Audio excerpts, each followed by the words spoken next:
Afternoon, everybody. Welcome to the May 27th Planning Commission meeting for Gulf Shores. I'll now call the meeting to order. Nell, roll call, please. Pete McCacken, Here. Frank Malone, Philip Harris, Here. Richard Lamar, Here. Alan Young, Grant Brown, Here. Dr. Mary Edwards Long, Here. Jason Holt, Here. Ray Moore. Here. Well, we got a quorum today. Thank you very much. The chair will entertain a motion to approve the minutes of the April 28th, 2026 meeting. I'll move to approve minutes as written. Second. Motion and a second. All in favor, say aye. Aye. Okay, motion carried.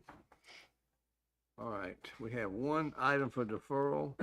I'm going to ask the commissioners to give me a motion for deferral, ZA 2635 Ellenberg PUD. I'll make a motion to defer the Ellenberg PUD. Second. Motion and a second. Please include in your motion to the next regular planning commission meeting, which will be June 23rd. To the next regular planning commission, June 23rd. Thank you. Second. All in favor, say aye. Aye. All opposed? Okay. Item for deferral to the June 23rd meeting, approved. All right, we've got one site plan today and 4 public hearings where we will ask for the, anybody that wants to address those public hearings today after they're presented. Andy, you got site plan ZA 2645 North Shore Warehouse Site Plan, sir.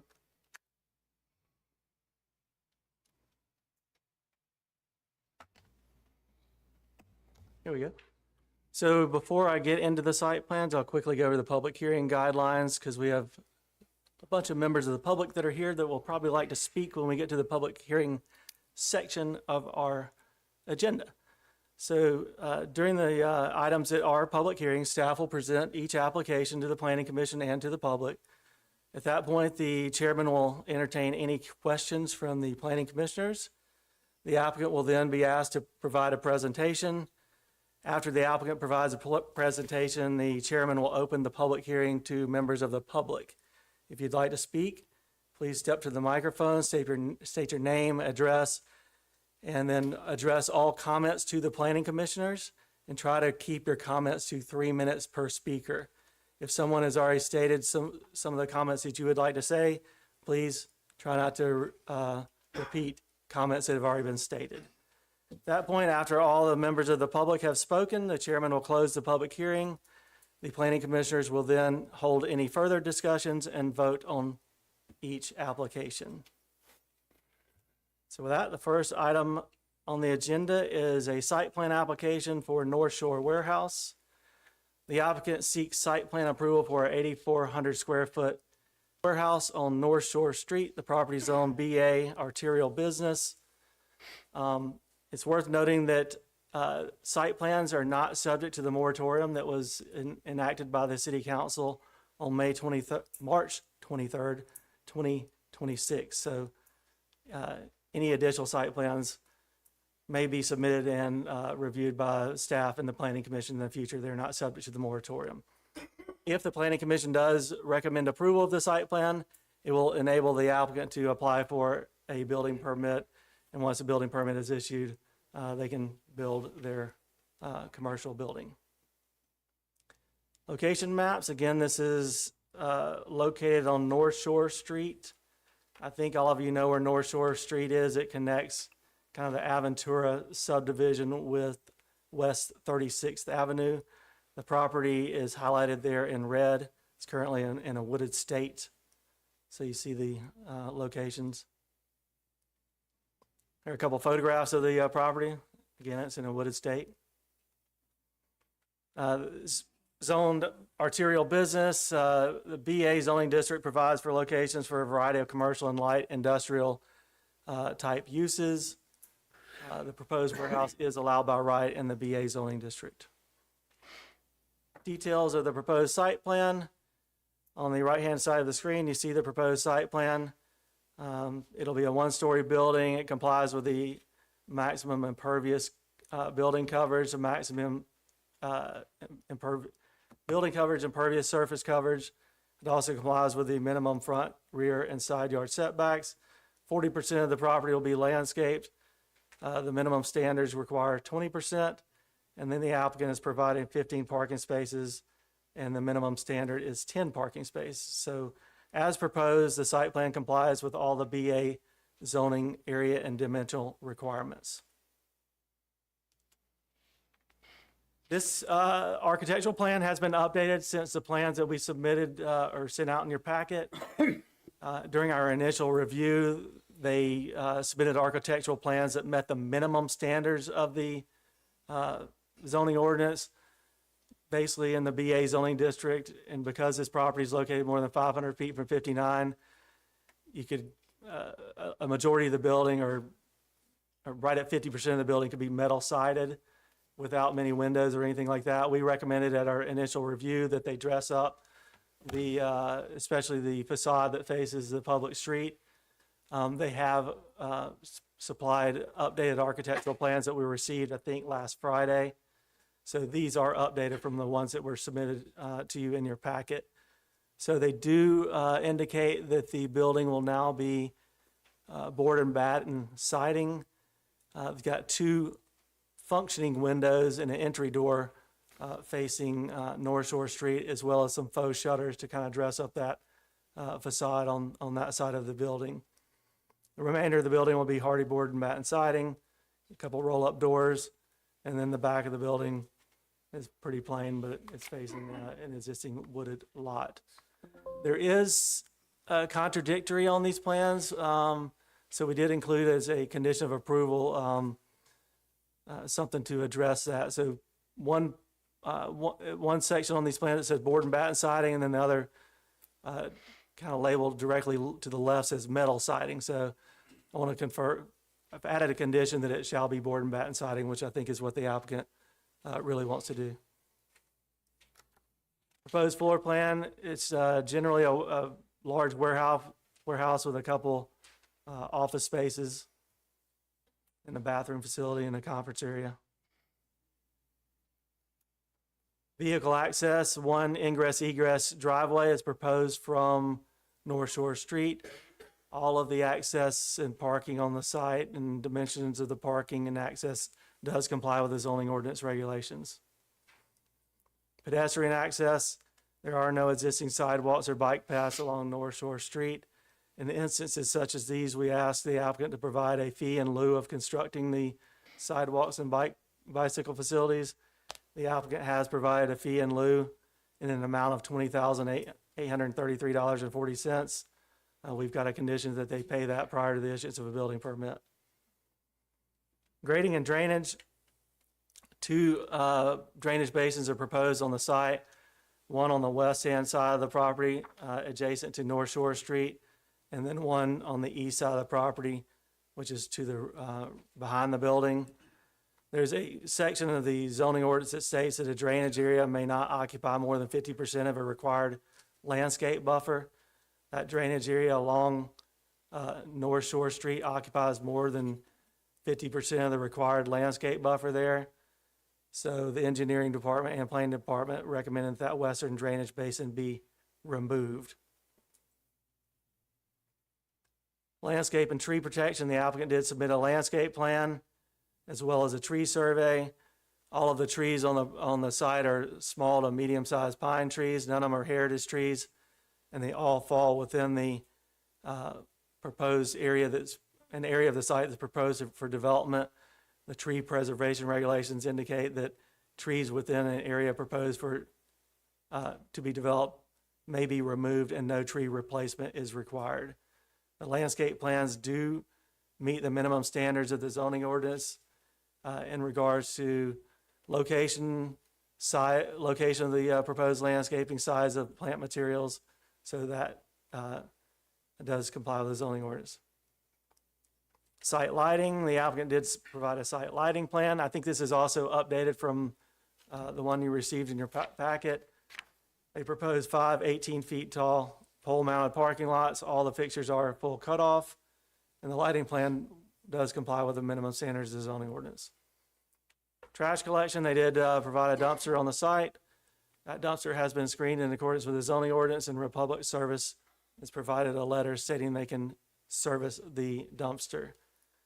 Fire Marshal has reviewed and approved the plans. Engineering Department cannot recommend approval of site plans due to the drainage issue noted in the drainage and grading section above. Do have an update when we get to our recommendation. So the recommendation you received in your packet was to deny the site plan based on the condition that, or the issue with the drainage plan being located in that front landscape buffer. We did meet with the applicant subsequent to this staff report going out, and they have agreed to remove the drainage pond from the 10-foot landscape buffer adjacent to North Shore Street. So we do recommend approval now with the conditions here. Prior to the issues of a building permit, the following items shall be addressed. The applicant shall provide a geotechnical report. They shall pay the fee in lieu of construction of the required sidewalk and bicycle facilities. And then the civil plans shall be revised to relocate the western drainage pond to behind the building, and the landscape plan shall be revised to accommodate this relocation. And with that, I'll be happy to answer any questions. So you're taking away the western drainage and putting it behind the building. Is it gonna be the same size, or it's gonna take care of the? So the drainage, the current drainage behind the building will be enlarged some. care. And the applicant's here, he can speak to that. We did speak with him as well as the city engineer, Jenny Wolfschlag, this morning. Good. Okay. And Jenny believes that the plan will work. They just have to get it redesigned. Okay. All right. And I'll add this, the redesign should not really impact the general kind of layout of the site. It's basically just increasing the size of that retention area that's to the rear of the building. But everything else should remain pretty much the same.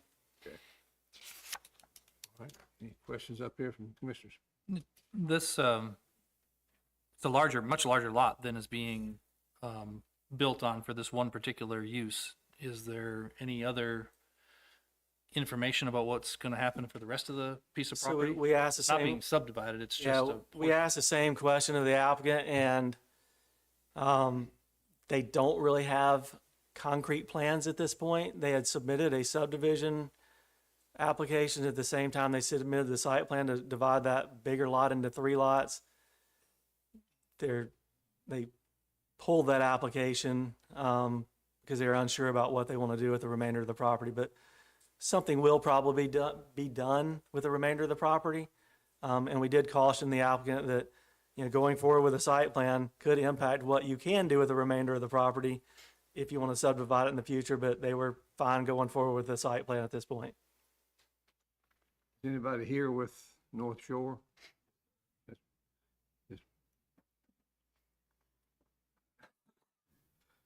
Just give us your take on what your plans are right now. Yes, sir. So with the minor subdivision, we did pull that application because we're not fully concrete on what we want to do with the rest of the parcel there. We were going to subdivide it into 2 road front parcels, 1 and 2, one being the one for the North Shore warehouse here, and then parcel 3 being on the backside to tie into North Shore Circle with a potential cul-de-sac.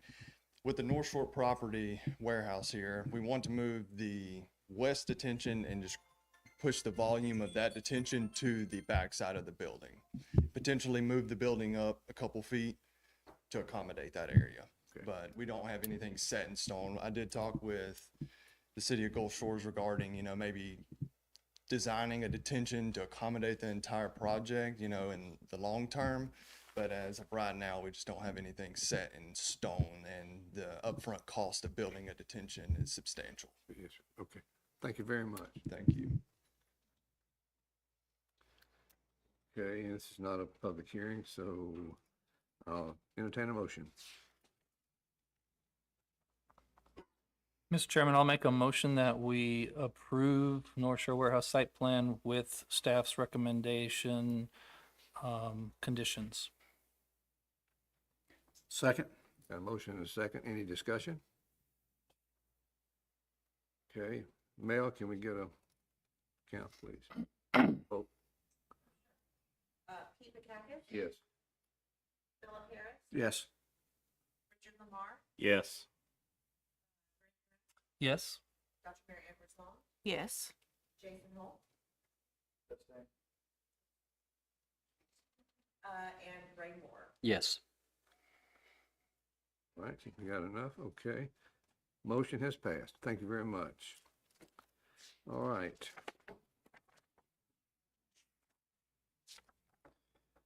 Now we go into our public hearings.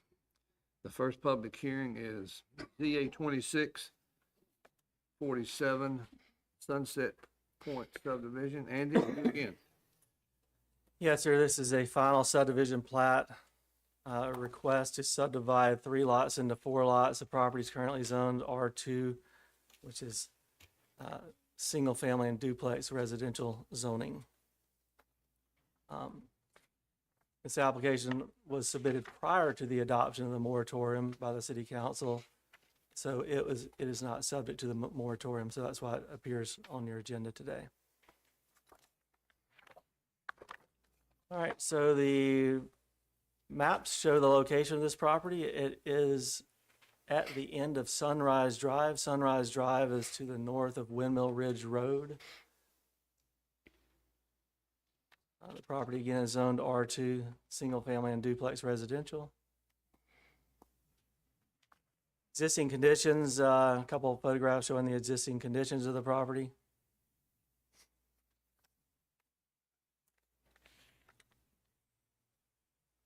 So under the zoning, again, R2 allows single-family houses and duplexes by right. A little background on this, in July of 2022, the applicant proposed to subdivide, I think this was just 1 lot into 4 lots, and the Planning Commission granted final plat approval for that subdivision. That was called Sunset Point subdivision. I'm gonna call it number 1.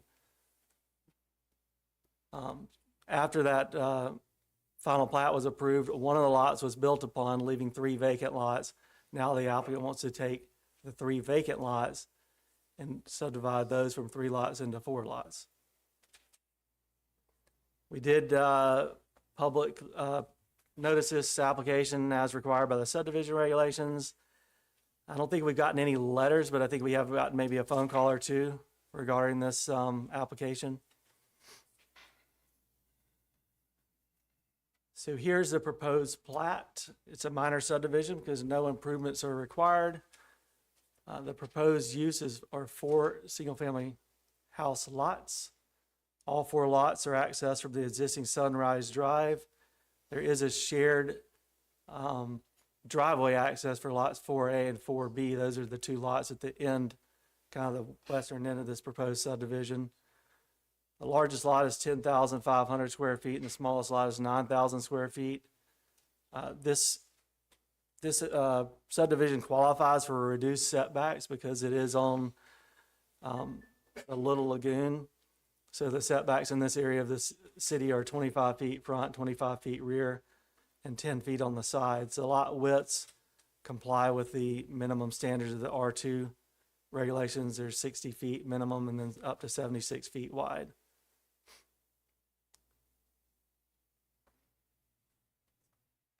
So back when this was originally approved in 2022, Sunrise Drive dead-ended into this kind of larger property. It did not extend all the way down to the end as you see today. So a requirement of that approval was for the applicant to plat additional right-of-way and construct the Sunrise Drive and bring it into up to city standards. So in 2022, the applicant platted 0.2 acres of additional right-of-way. They extended the Sunrise Drive 277 feet to the west, and they built 2 10-foot travel lanes and a vehicular turnaround, as you can see on the diagram. These improvements brought Sunrise Drive up to city standards at that point in time. And here's what it looked like in 2022. Upon site inspection prior to today's meeting, or probably a week or 2 ago, the existing roadway is found to be in disrepair, covered in sand. There's some kind of holes in the road. I mean, you can see the state of the roadway. We have added a condition that if this is approved, that the roadways shall be brought back into conformance with city standards. So again, R2 zoning allows for duplex and single-family house uses. One thing that we've worked with the applicant kind of for months now, when they asked us if they could get another lot, was to restrict the lots to only single-family house uses. What we didn't want to do is approve a subdivision with 4 more lots and allow duplexes, because that would just increase the density. So the applicant has agreed to restrict any future development to only single-family houses, which in turn will technically reduce density from 6 dwelling units to 4 units. Because you could technically build 3 duplexes out there today for 6 total units. And if this is approved, they'd only be allowed to build 4 single-family houses. They did submit covenants and restrictions. They say that the maximum height of the houses shall be 2 stories. They do have some minimum area standards for single-family dwellings as well as duplex dwellings. And the covenants and restrictions state an architectural review committee must review and approve all house plans.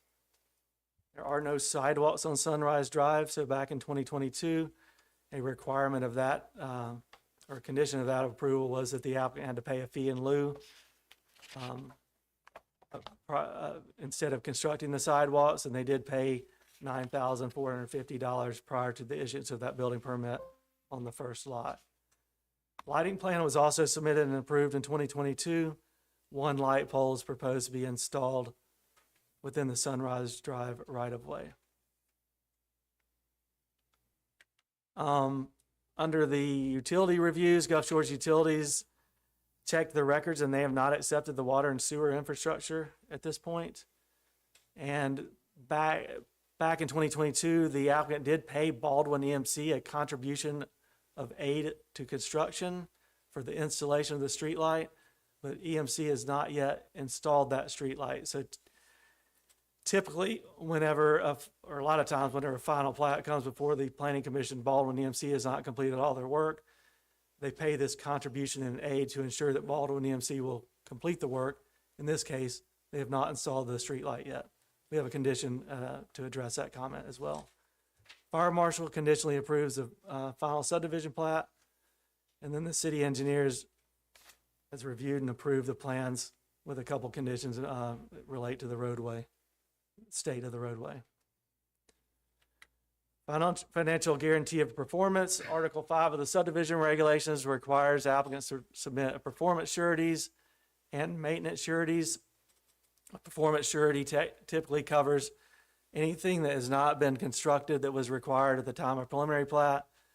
A maintenance surety is submitted to ensure that the maintenance of all public infrastructure survives for 2 years.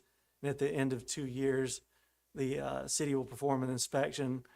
And if the infrastructure is not up to code, we can either require the applicant to bring the site up to code in terms of like roadways and public infrastructure, I guess drainage and things of that nature, or we can pull their maintenance surety and hire a contractor to do it ourselves.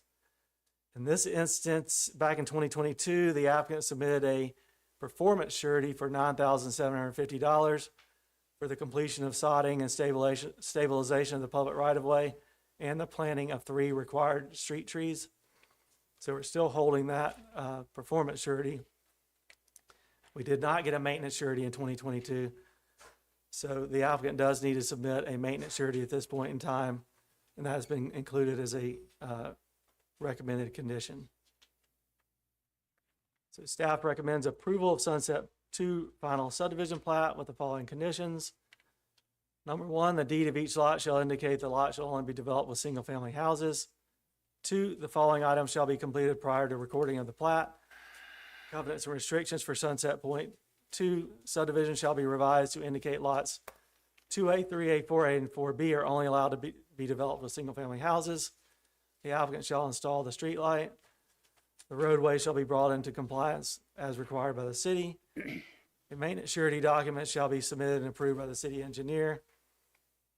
And then we added a E that wasn't in their staff report that you got. This is to address the Gulf Shores Utilities that they have not accepted the water and sewer yet. So all required water service, fire hydrants, and fire hydrant locations must be tested and approved by Gulf Shores Utilities, and the infrastructure complies with the current fire code. And that shall also happen before recordation of the plat. I'll be happy to answer any questions. Andy, yeah, they're gonna be just single-family houses, no duplexes, correct? That's the way this is, basically the conditions of approval are written, yes, sir. And when do they have to fix the streets and all that before they start construction or afterward? It'd be before they start construction because they have to record the plat. Once the plat is recorded, then they can obtain building permits. Okay. Do you find this a little unusual that the utility boards hadn't put that light in yet?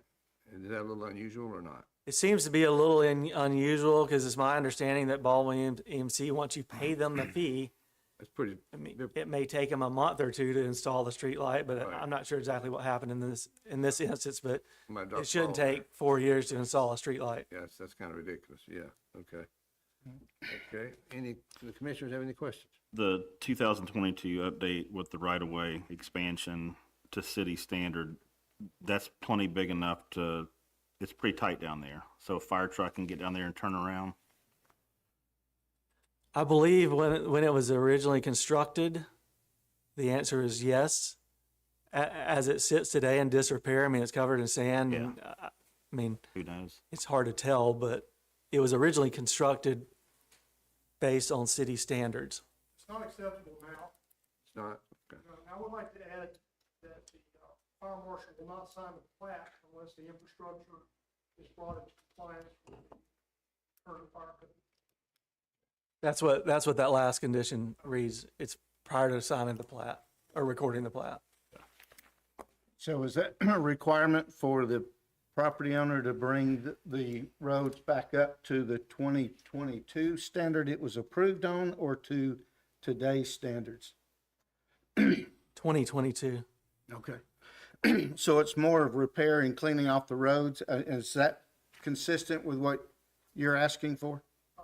Repair roads, clean them off, 20-foot minimum width, and also make sure that they're sufficient to hold the weight of the fire truck.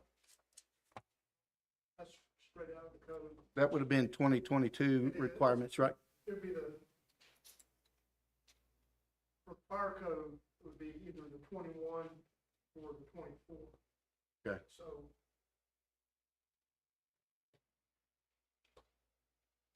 I'd have to yield to Andy on that. Current code is 24.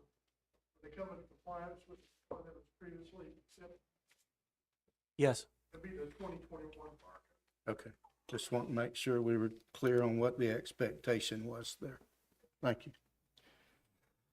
Any other questions up here? I want to ask the developer, EDG Engineering, is somebody here that wants to come talk to? Yes, sir. Could you identify yourself, sir?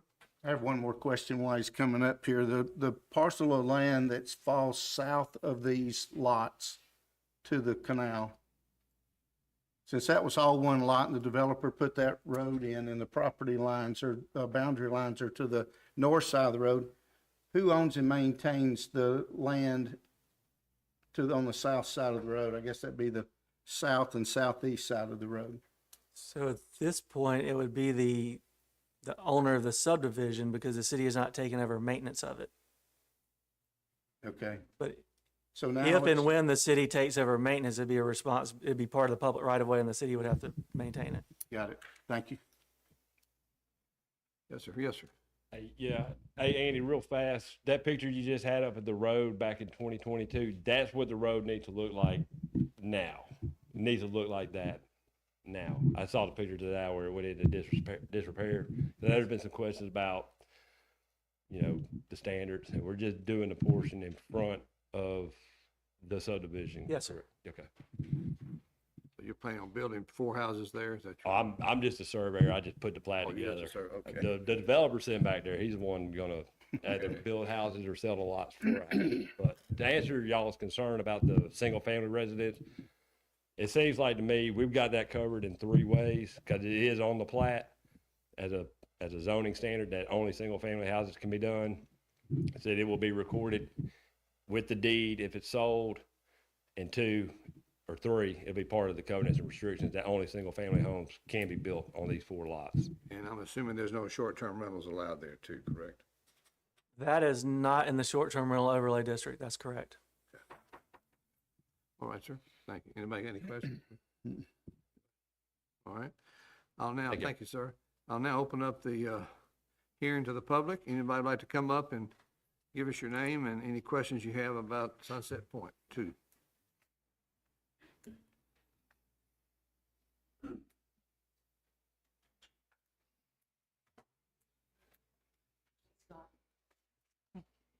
My name's Libba Sanders. I live on Sunrise Drive. And forgive my ignorance, I love my street. I know Scott. If I understand correctly, that this is going to be subdivided into 3 lots so that duplexes can't be built. I agree with that. But it's zoned as R2. So if I buy a piece of that property, can I come to you guys and say, we're zoned for R2. Can I build a duplex? No, it would be deed restricted. So when you buy So a it's- lot, it would be in the It's deed. legal. It's legal. It would only be single Done, family at that done, point. okay. Yes, and just to correct real quick, it's from 3 to lots. 4 D- lots. So right, it's 4 sorry. total will be, Yep, yep, okay. ma'am. So I think that pretty much answers, y'all did the EMC, the planning, the letter, I do want to know about the letter sent out for the public hearing that I received that was postmarked May 21st.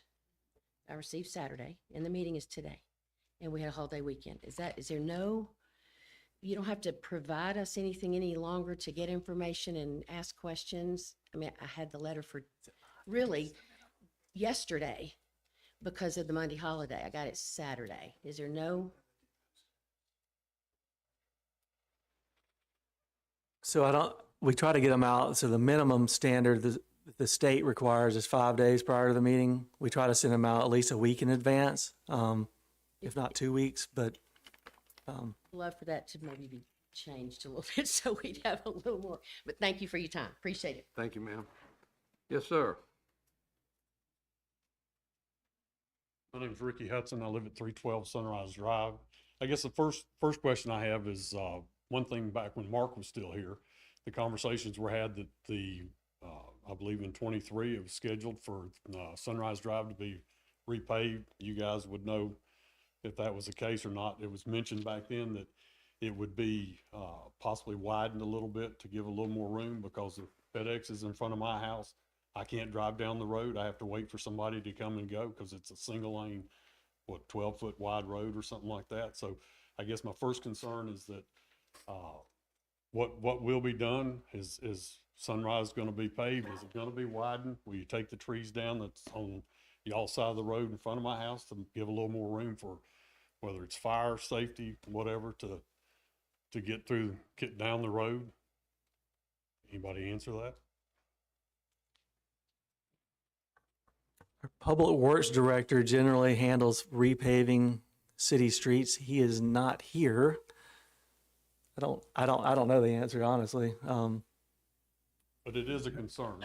It's Yeah, a single lane, I road get that, and you're adding more, the density is going down. I appreciate that part of it. So if y'all can answer that question at some point, I know you're going to vote on it tonight, but it's a concern. And like I said, it was mentioned back then that it would possibly widen a little bit just to give some more access to get up and down since all that was being built down there on the end of the road. So You can get your phone number to Mel Davis here, or shoot me. You may have my email address. Shoot me an email. I'll get you an answer.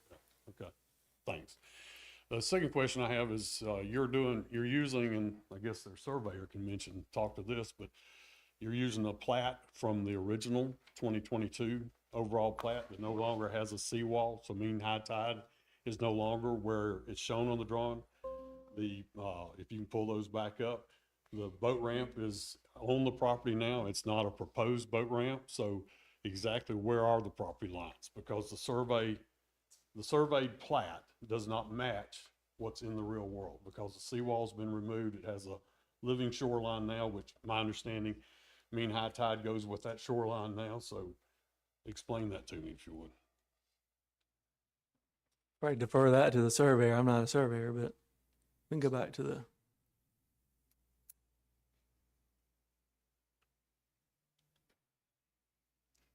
If you look at the plat right there shows straight in one line and actually denotes that it's a seawall, mean high tide. Go back to your pictures today. That's been removed and a living shoreline has been put in. So now it recesses deep into each of those lots, which I like a living shoreline, but if you're basing your dimensions off of this, that's wrong. Again, I'll defer to the surveyor. He can answer that better than I can. When the wall taken, those lot lines existed, they were flat. No, the mean high tide has changed. No, So you need to get a, that property line is not based on that. I'll ask Chad if he knows anything on that. So, you need to define where mean high tide is, and that can affect the square footage on the lots, so. But if you look at the picture where the overlay is with the aerial, you can see that does not match what's in the field, so. Those are my two concerns, so. Thank you. Thank you, Ricky. Anybody else? Yes, sir.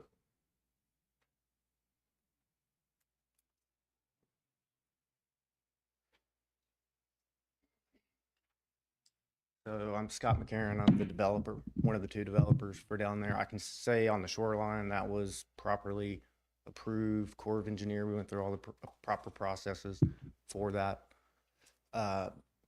We also, that you mentioned, I guess my point is we done everything the proper way. We paid the prior owners fines for tree removal. We did everything the proper way. In terms of the road disrepair, what I can tell you is that that's private property and I'm the only one that goes down there. And I don't drive to the end of that. So point being, if you want to, for fun, go down there and spend a day and see how many people do go down there on my property, you'll understand why that road is in disrepair. It's constant. I have had bonfires set on that property. I have people on there all day long. I've been told I can't put a gate. I put 5 no trespassing signs down there, every one of them removed. I've had graffiti down there in multiple spots. So, I'm trying to work with everyone here, but I think that a lot of that street itself uses that property. So, for what that's worth, we are trying to be cordial to everyone that lives on that street and do the right thing. So, I don't know if you guys have any questions for me. Would you agree that part of this action does bring the road back up to the standards and you're willing to do that? I am willing to do that, but I got to figure out a way to get people to quit disrepairing it because I can't do anything. I can't build any houses until I know what I've got here because I don't know how many houses I do have. And I can tell you that density is going to continue because nobody's down there full time. And it's all throughout the night. I mean, you can see it for yourself. But yes, we are agreeing to pay that, but it's going to likely, depending on the timeline, it's going to happen again because it's heavily trafficked on this private property. I cannot keep them off. And I'm not trying to get anybody in trouble. I'm trying to work with everyone. But I just wanted to address how that happened because my truck is the only one that's technically allowed there. And it's not going to cause that damage. And that's probably, once the houses are built down there, that problem should go away. Exactly. That's my point. But that street should be the city code and it should be able to handle it's a dead end. It should be able to handle traffic it's a dead end. It's not Windmill Ridge Road, but when you bring it back up, it should be sufficient for years because the city's going to have to maintain it. When does the city take over the maintenance of the road, Andy? So once we get the maintenance surety, that'll be good for 2 years. At the end of the 2-year period, we'll go out and do another inspection, or engineering department will. If anything needs to be brought back up to code, it'll be brought back up to code at that point. Once it does comply with city standards, city engineer puts an item on the city council agenda to take over maintenance of the street. So minimum of 2 years. Thank you. And I'm assuming that boat launch is going to be private to the 4 homes that are there, is it?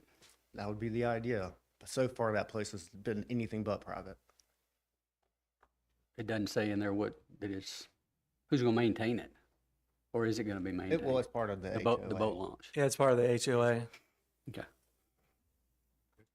And I think one of the requirements there was that it needs to have some sort of like chain or gate or something to make sure that only those residents use it. Okay. All right. Thank you, sir. Yes, sir. Anybody else? Okay, Mel, we close the public hearing and the chair will entertain a motion. At that point. Mr. Chairman, before we do that, is there a minimum square footage size for these individual 4 lots? 9,000 square feet. That's the minimum, Yes, sir. and where is that measured from the shoreline as land, or is it measured from the property line that's in the water? So we rely on a professional land surveyor to survey the lots. I don't know that we have anything in our zoning ordinance or subdivision regulations that defines where the lot line is in instances such as this. So I have to rely on a professional land surveyor because I'm not a professional land surveyor. Would they be able to come back in there and put the seawall up? Or not? Is that, If approved by the Corps of Engineers and Alabama Department of Environmental Management, they could put a seawall up, back on the property line? potentially. I mean, there's been instances where people have reclaimed property, that, it's a very, I've seen it happen a few times in my career, but you have to work through ADM and the Corps.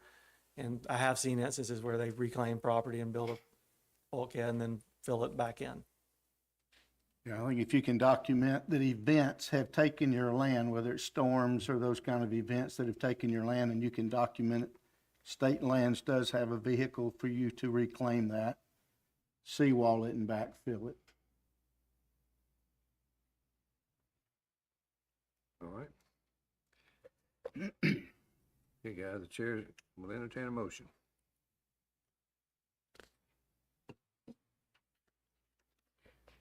Well, I know there's a few quirks here and different opinions about a few things, but at the end of the day, we're getting density reduced, we're getting 4 new homes, and we're getting the road repaired and brought back up to standard. I think and it's a 20-foot road. I think it's some benefit there,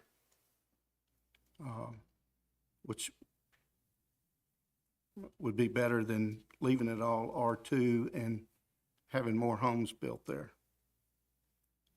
Having said that, I'd make a motion to approve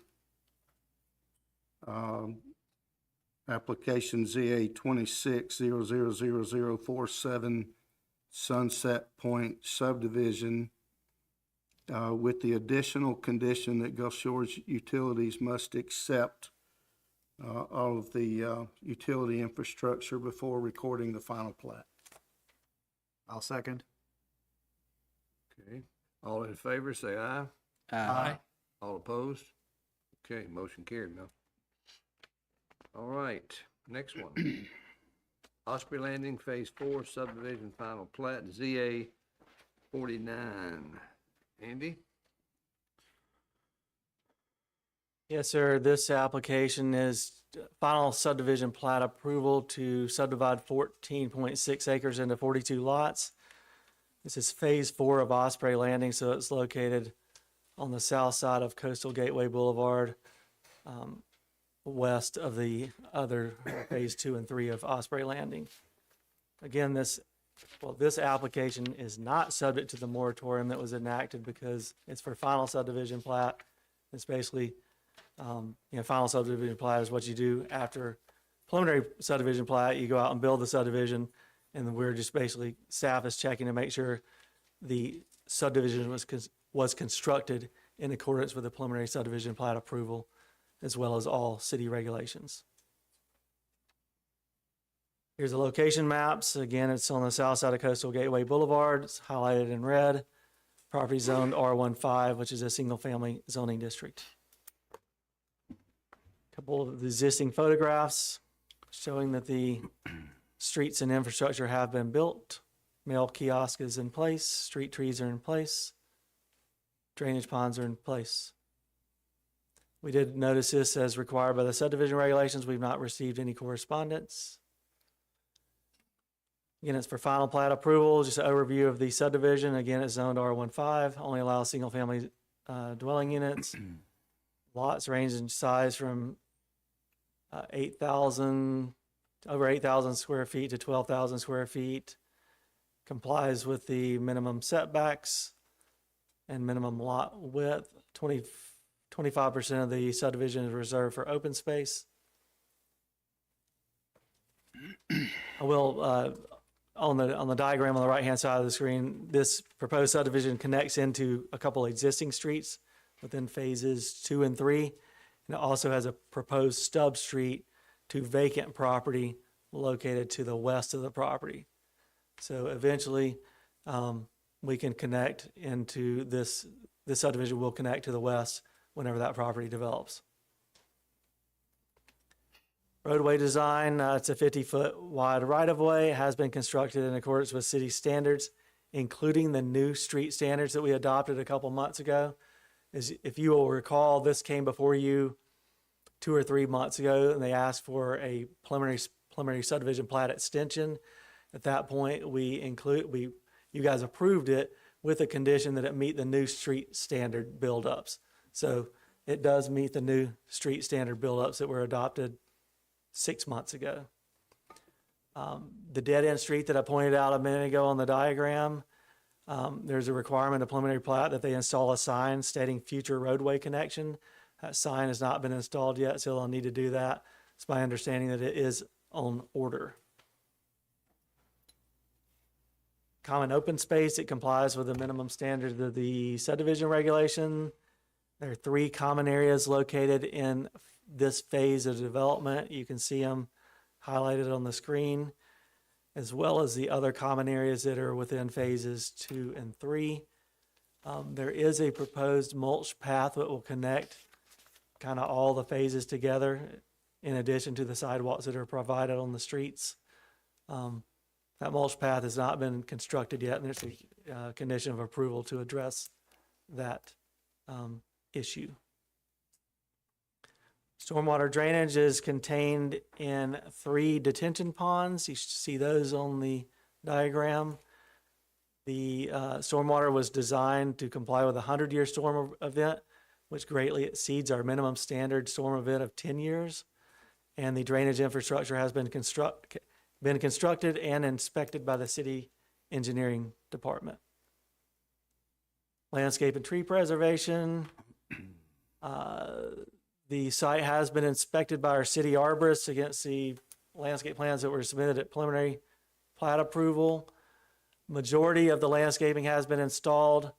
They do need to install an additional 11 trees around the northeastern detention area, and that has been included as a condition of approval. Utilities, Gulf Shores Utilities has conducted a final inspection. They're working with the contractor to close out this subdivision and have their board approve the water sewer infrastructure at a future meeting.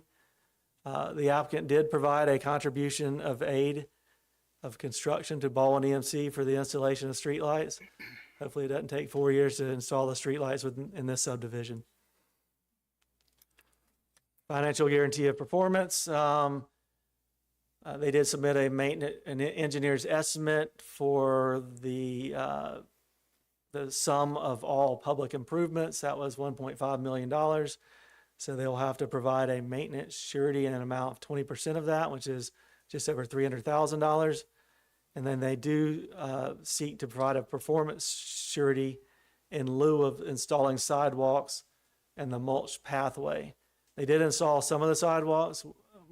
The sidewalks that abut the common areas have been installed, but they did not install the sidewalks in front of lots which will be built on in the near future.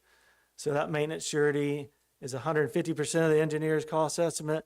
That comes out to $151,000. So staff does recommend the planning commission approve Osprey Landing Phase 4 final plat, subject to the following conditions. Prior to recordation of the final plat, the following items shall be addressed. They shall install that future roadway connection sign at the end of Dawson Drive, install an additional 11 trees around the retention pond, complete the mulch pathway, provide a maintenance surety and a performance surety. And then the common area and detention pond located between phases 2 and 4 is overgrown and shall be maintained in accordance with the city regulations.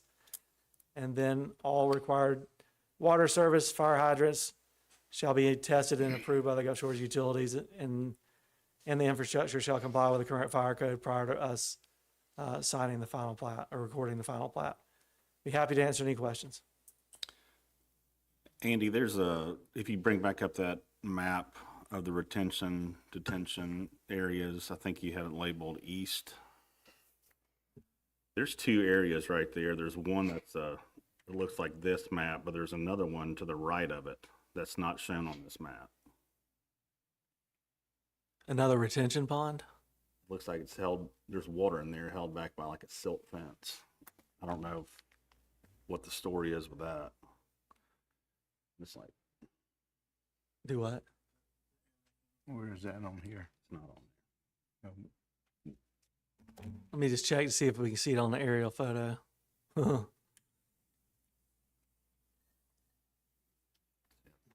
It's, I'm not 100% sure. You don't think it's a Ursula detention? will know. The applicant's here. He may be able to answer that question. it looks like it's a pass through to the other one, but there's nothing stopping the backside of it. Ursula Godwin, is he here today? Right here. Okay. Okay. Thank you for coming up, sir. Yes, sir. Ursula Godwin, Sawgrass Consulting. Tell me again which area you're talking about. The one that was labeled east, You got one east and west, and you got, the one that's labeled east, Uh-huh. there's a connection between the modified pond under that road Yes. to an area from this diagram to the right of where it says east, that there's water right there too. So it wouldn't, so that east pond is what was designed. If there's some water standing there, it may just be something that's held up by the silt fence or what have you. But the intent would be that it would be all part of the pond there. Okay. But we can check that out and make sure it's not holding water. It's a considerable amount of water there today.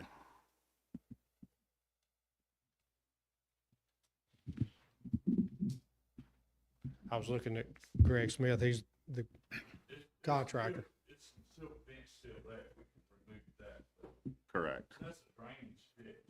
Yeah, there is a ditch that, Ditch that comes from phase 2 all the way through. The backside of it. so you see the west pond, the little triangle? Mhm. There's another pond that's right across. You see your modified pond. There's another one there that's another little triangle. And then between those is a ditch line that runs from Crimson Ridge, kind of northwest over to the property to the west of us. Not a lot of farm property. And it goes over into a little Lake. Grady Pond over there. So if that may be what you're talking about is the ditch line holding water Okay, because of the Grady Pond there. all right. But the head of that ditch kind of starts there at Crimson Ridge, so it just flows through our property. And then we drain into it instead of Okay. changing the ditch line. any other questions? Any other questions here? Thank you, sir. Appreciate it. Yes, sir. Okay, I'll now open up the public hearing. Anybody would like to address Osprey Landing, please head to the, yes, sir, come on up.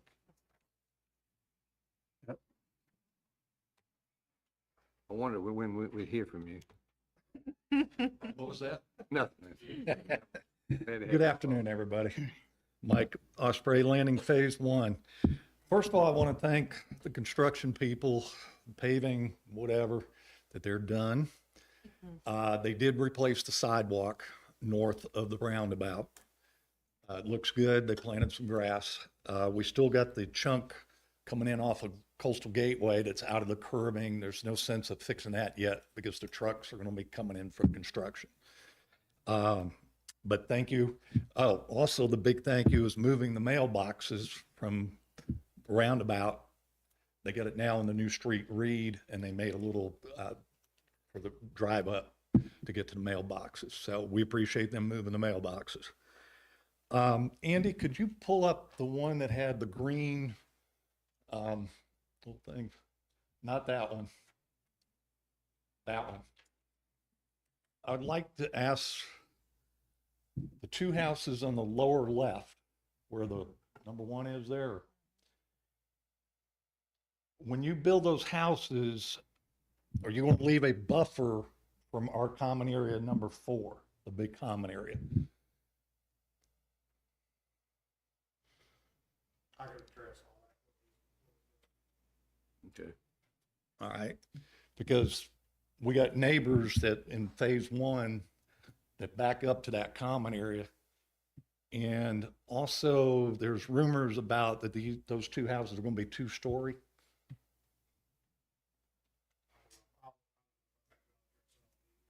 Okay. And we also, that big common area belongs to phase 1. The roundabout belongs to phase 1. You make sure when they start construction that they do not park in our common area. We had to babysit.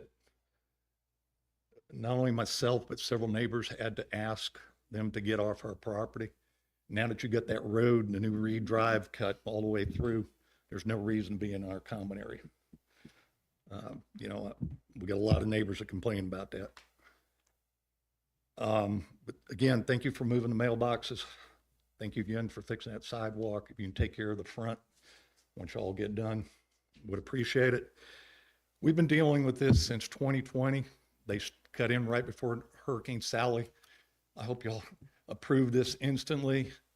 Get them houses built and get them the heck out of there. We are so sick and tired of these construction trucks coming up and down on the weekends. We would appreciate that. Last, we keep talking about the sign that's going to be put up, Future Road.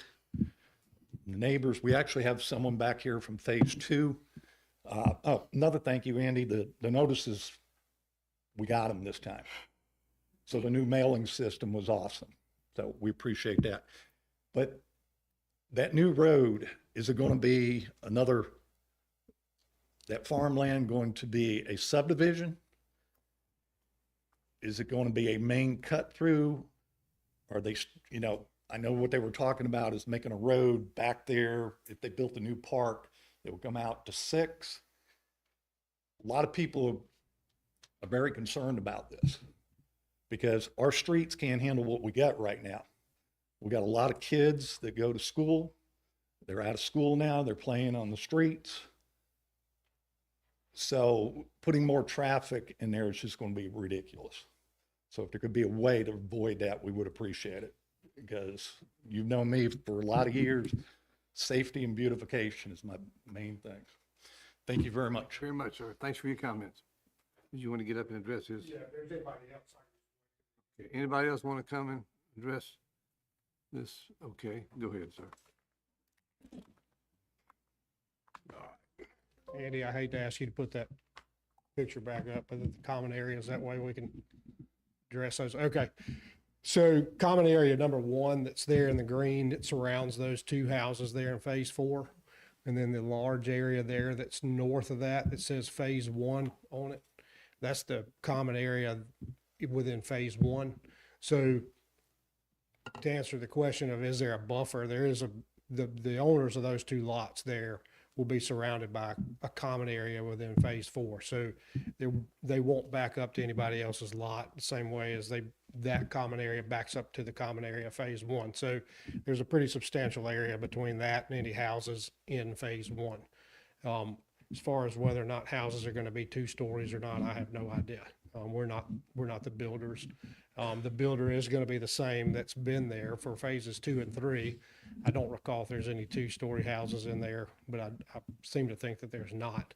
But that, again, we don't have any control over that part. The road access there that goes to the property in the west, we don't own that property, so future development would be potentially future development there, but I don't, we've made some runs at it in years past, but they didn't want to sell it, so can't speak to that. But happy to answer any other questions that you all may have. Okay. You know if there's separate HOAs for each phase, or they? I think phase 1, so I think phase 1 is one HOA, and I think 2, 3, and 4 are a second. Okay. Got it. I hear you, I don't see you, but thank you. There you go. Thank you. Any- Yes, sir. As far as the buffer you just talked about, are you gonna leave the natural trees, or are you gonna take them down?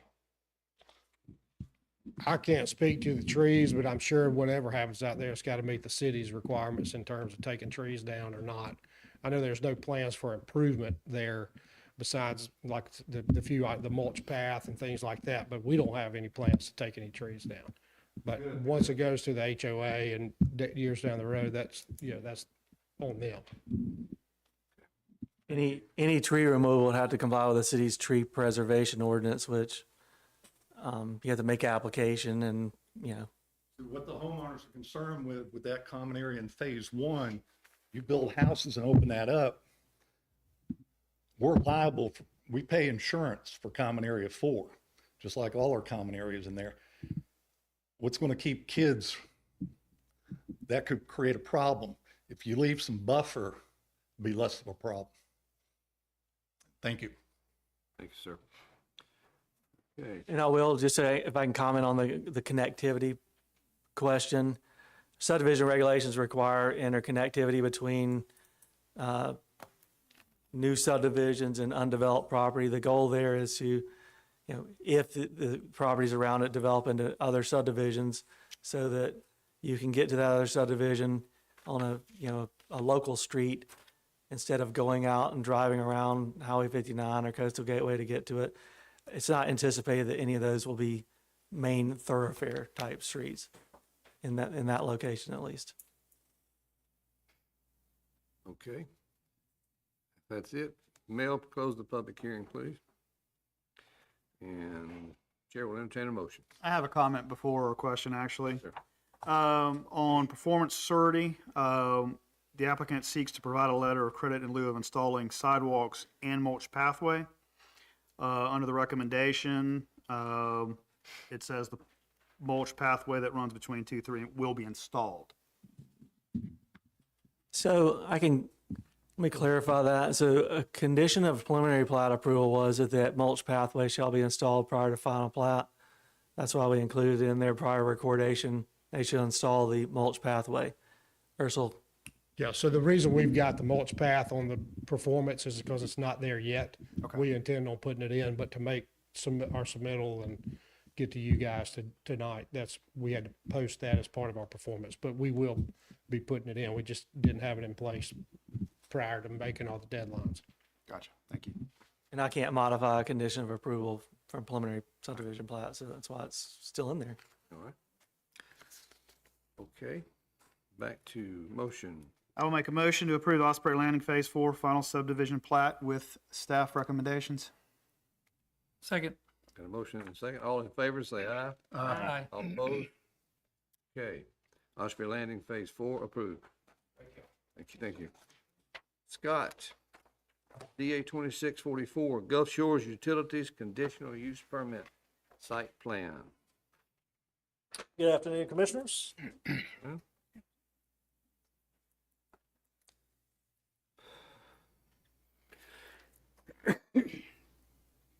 Get to our next slide. So this next item I'll be presenting is the Gulf Shores Utilities conditional use permit for some improvements at their existing water treatment plant at 3499 West Street.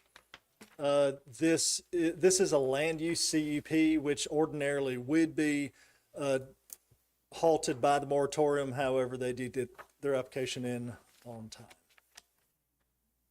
So the images before you, the one on the left just shows the location of this water treatment plant. It's on the west side of Gulf Shores Parkway, Highway 59, and south of the new extension of West 34th Avenue.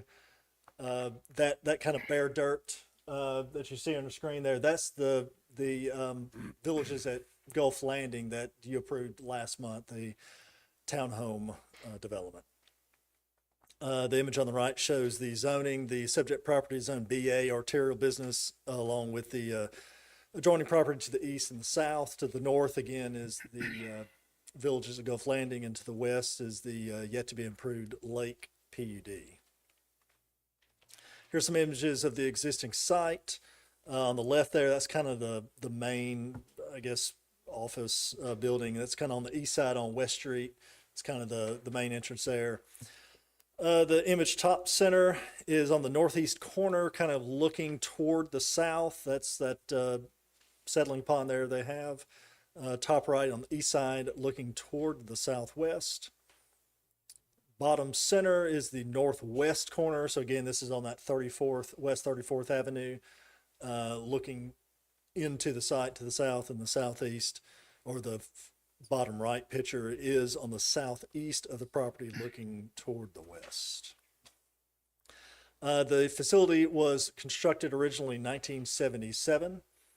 It came before the city's Board of Zoning Adjustment in 2003 and received a special exception to build a 5,400 square foot building and enclose an existing building. A special exception, we don't really use them now, but it's similar to a conditional use permit that's approved by the BZA. Again, this is located on West Street, kind of the corner of West Street and West 34th Avenue. The zoning ordinance would call this an essential services facility. It's currently zoned BA, arterial business, which is intended to provide a variety of commercial and light industrial activities, typically located up and down Highway 59 and in other similar locations. Essential service facilities are a CUP use. In fact, they're a CUP use in every non-residential use. So wherever they happen, they would have to come to you and then the city council for CUP approval. The land use plan indicates that this property should be used for commercial mixed uses. From the applicant's narrative, they are making some improvements to the existing site. New and upgraded and improved aeration systems, filtration systems. Probably the primary thing to focus on is that fifth point. This will increase their current capacity from 4.3 million gallons per day to 8.6 million gallons per day. So a double, an increase, twofold of their existing water treatment capacity. This will allow the Utilities Board to more effectively provide water and more efficiently, which benefits, of course, them, but it benefits all of us who live here in Gulf Shores. The site plan there, so the image on the right, those kind of the light yellow on the right and bottom right, those are existing structures, and the larger rectangle in the middle, that's the proposed structure that they want to build. So it's really kind of behind, if you will, the existing structures. The total site is 15.5 acres. The proposed building is 1 story. Which is well below the maximum allowed of 8 stories in BA. The impervious coverage and building coverage are far below what's allowed on this site, as well as the front, rear, and side setbacks are far exceed the minimums. There is existing parking that is adequate. This image just kind of shows, this is a radius from the proposed structure to the nearest developed property there on the east side is 370 feet. These are some artist renderings of the proposed structure. So again, the future land use plan, the the community character and livability section, this does cover two of the primary goals. One is to provide and maintain infrastructure capacity in line with growth demands, and to promote capital improvements to improve access to public services, including water systems. As you know, conditional use permits have 14 criteria that staff first looks at and then the planning commission looks at. I guess I didn't clarify this at the very beginning, but as you may know, but for the audience to know, conditional use permit comes to the planning commission first. You here make a recommendation to city council. So this will go to city council eventually. They do meet all the criteria listed. I'm not going to read all those to you. However, there is one that we would like to discuss with the commission, is the adequacy of landscaping and the buffers. Again, this is an existing site that they're adding some additional improvements to. So they do have some concerns on fully complying with all of the buffers that may be required. And there is existing vegetation already on site. So the applicant is requesting a reduction in the requirement for some of the required buffers on the west and the east sides. So here again are some pictures. So that picture on the left, the tall one, that's looking down the unimproved West Street right of way. So you can see that's technically in the right of way, but there's a pretty significant natural buffer as is, and other trees and other landscaping buffer surrounding.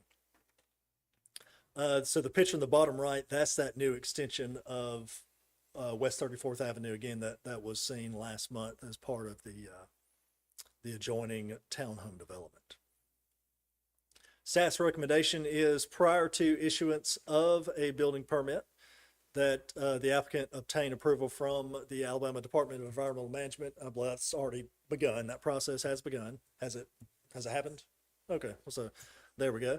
In accordance with Article 11-19 of the zoning ordinance, to allow a reduction in the required landscaping along the southwest and eastern boundaries. And then in lieu of the full Class C buffer required along the northern property line, the West 34th Avenue property line, that require the area to be, so there's an existing chain link fence, there's an existing pond, there's existing underground utilities right there. So again, there are some limitations of what they can do. They have a proposed planting row of wax myrtles every 5 feet. And we're also proposing 10 trees per 100 linear feet. The Class C buffer requires for medium and large trees, I believe 9 trees every 100 feet. So this is slightly more. And we'll work with the city arborist on probably the best species that we can to provide some buffer and not threaten underground buffer or underground utilities or any of the existing utilities out there. With that, I'm happy to answer questions, and the applicant is here and available. Commissioners, y'all got any questions? Okay. Is the developer here?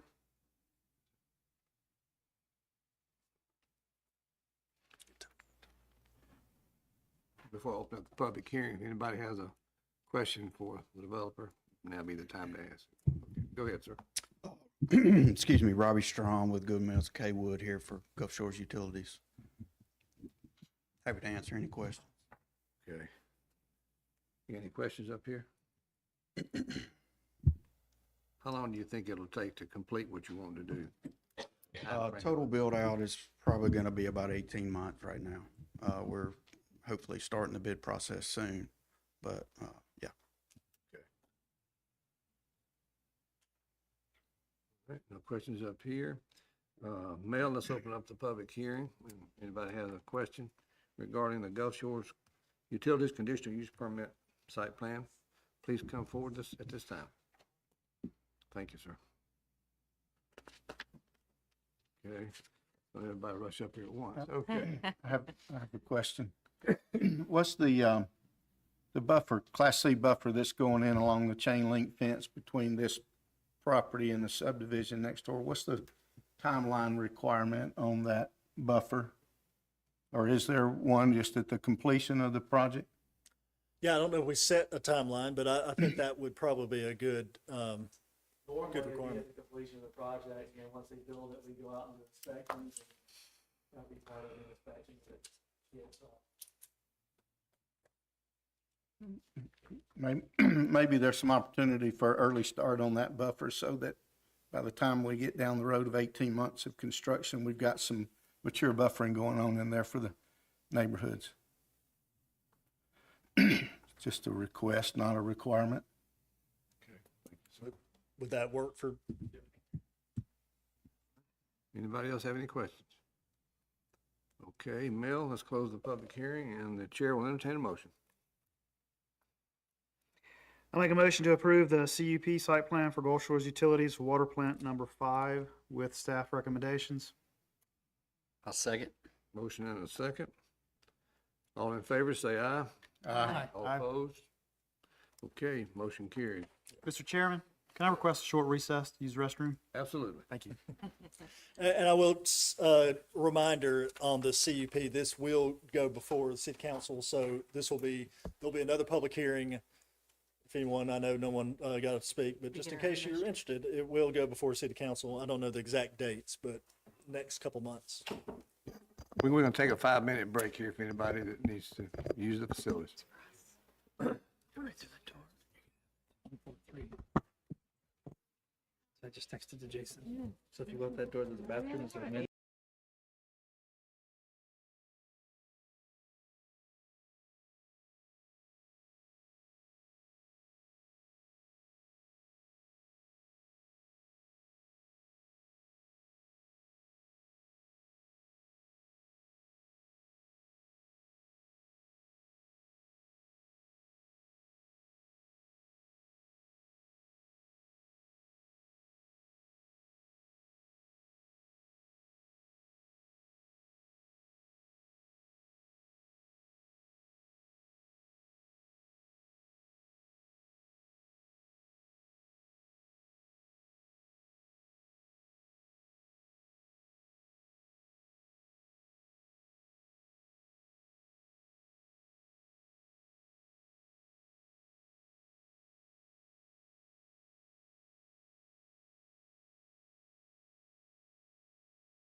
Okay. Okay, folks, we're back. Defensively against. We have our last public hearing of the day is ZA 2637, Water Oaks Preliminary Subdivision Plat. Andy. Yes, sir. This is, the applicant seeks preliminary subdivision plat approval to subdivide 40 acres into 64 single-family lots. This property is located on the south side of State Highway 180 West, between West Brigadoon Trail and Middle Brigadoon Trail. This application was submitted prior to the adoption of the moratorium, so it's not affected by the moratorium and can be processed. Here are the site location maps. Majority of the property is zoned R15, which is a single-family zoning district. There is a small portion that that abuts Middle Brigadoon Drive that is zoned R14. May of 28th last year, the Planning Commission denied an application for a 64-lot conservation subdivision on this property. Included in the motion to deny was for the city staff to work with the Alabama Department of Transportation to review State Highway 180 West for traffic-related safety issues and traffic congestion. Existing conditions, this is a partially developed subdivision it's been this way since I've been working for the city, so at least 20 years. So the site, besides the portion of the property that's been developed as a kind of a remnant subdivision, it's mostly wooded with scrub pine type trees. 17 acres of the property are wetlands. The majority of the surrounding land uses are single-family houses. Again, the majority of the property is zoned R15, which is a single-family zoning district. The small area of the property that abuts Middle Brigadoon is zoned R14, which is also a single-family zoning district. A conservation subdivision is allowed by right in the R14 and R15 zoning districts. Land use plan designates the future land use as low-density residential, 1 to 5 dwelling units per acre. And the proposed subdivision is there shown on the right-hand side of the screen. So it's just over 40 acres. They propose 64 lots. Again, the majority of them are located on the R15 portion or zoned portion of the property. There are 3 lots proposed on the south side of the property, adjacent to Brigadoon Trail. Dwelling units per acre, 1.57. Minimum lot width is 52 feet. The largest lot is 14,000 square feet. The smallest lot is 4,600 square feet. The proposed setbacks are 25 feet in the front, 15 feet in the rear, and 10 feet on the sides. They propose to preserve 25 acres of open space, which is 63% of the property. 17 of those acres are wetlands, and just 3 and 3.25 acres are common open space. So the conservation subdivision regulations, how you determine density is you base the number of lots are based on the underlying R15 and R14 zoning. So basically, the applicant or applicants for conservation subdivisions lay out a typical subdivision utilizing the underlying zoning regulations to get the number of units that would be allowed. They have done that. Conservation subdivisions also allow design flexibility. They allow reduced lot sizes, reduced setbacks in order to preserve the natural features of a property. So the density determination was, a density determination was performed by the applicant. Utilizing the underlying zoning, they could get 66 lots. That density calculation included land necessary for internal streets, drainage, and open spaces. as you see on the right-hand side of the screen is their actual plan that they determined the density from. And again, Water Oaks Conservation Subdivision proposes 64 lots. So it's a decrease in by two lots. Again, design flexibility is allowed in conservation subdivisions. So the applicant does propose reduce lot widths and reduce lot sizes as rather than the standards allowed by the R15 zoning district. It's worth noting that the 3 R14 zoned lots do comply with the minimum area and dimensional standards of the R14 zoning district. They are not requesting any reductions in lot sizes or anything to those 3 lots. When this application was submitted last year, a traffic impact study was performed as required by the subdivision regulations. That traffic impact study was based on the development of the property of 65 single-family units, analyzed existing traffic in the area, projected growth across the study area, projected site-generated trip distribution, and it recommended, or I guess the TIS recommended the applicant to construct a westbound left turn lane to serve the east access of the development. So the development has 2 accesses, an eastern access and a western access that both connect to State Highway 180 West. And a recommendation of that traffic study was to construct a westbound left turn lane to serve the east access. So this is a diagram showing what the applicant is proposing to do. So staff, back in 2025, we did review their recommended, their traffic impact study, and we recommended that turn lanes be constructed at both the east and the west entrances to the proposed subdivision, as well as into the existing Brigadoon Trail, which is just west of this proposed development. So the diagram on the screen shows left turn lanes going westbound at both entrances to this proposed subdivision, extending all the way down to Brigadoon Trail West. We believe that these improvements will increase traffic safety along this portion of State Highway 180.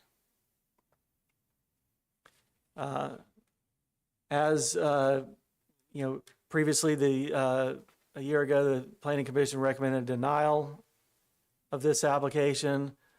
A main premise of that denial was based on traffic on Fort Morgan Road. They asked city staff to work with AlDOT to study the traffic there. The city contracted with Skipper Consulting, which is our traffic engineer, to perform a traffic operations study and assess the existing traffic conditions along Fort Morgan Road. That study was conducted from Regency Road going westward all the way to the west city limits. The westbound turn lane improvements exceed the recommendations of the traffic study performed by Skipper and Associates. And AlDOT, we did share that traffic study with Alabama Department of Transportation, and they have indicated they are in favor of the left turn lanes as proposed by the applicant. The proposed street plan, again, the subdivision will be connected to State Highway 180 with 2 access points. The roads will be 50 feet public rights of way, or the roads will be within 50 feet wide public rights of way, have a minimum of 20 feet of pavement, and they are designed in accordance with the subdivision regulations. Water Oaks subdivision has existing 5 feet sidewalks along all streets. And then the Baldwin County E911 department has reviewed and approved all proposed street names. Common open space, it exceeds the minimum standards of the subdivision regulations. And they have provided, in addition to the sidewalks, which are currently constructed on the streets, they have provided pedestrian trails throughout the project to enhance kind of pedestrian transportation on the property. Wetlands, again, 17 acres or just over 17 acres are wetlands. Some of them are, most of them are jurisdictional. There is a small portion of non-jurisdictional wetlands. All of the wetlands are proposed to be preserved. And they also, all the wetlands will be buffered by the minimum 30 feet of natural vegetation as required by the city's wetland protection regulations. The applicant has, a part of the conservation subdivision regulations is for the permanent preservation of wetlands. They have indicated that they will preserve permanently all of the wetlands on the site, and they have been in discussion with the South Alabama Land Trust to take over those wetlands for maintenance in the future.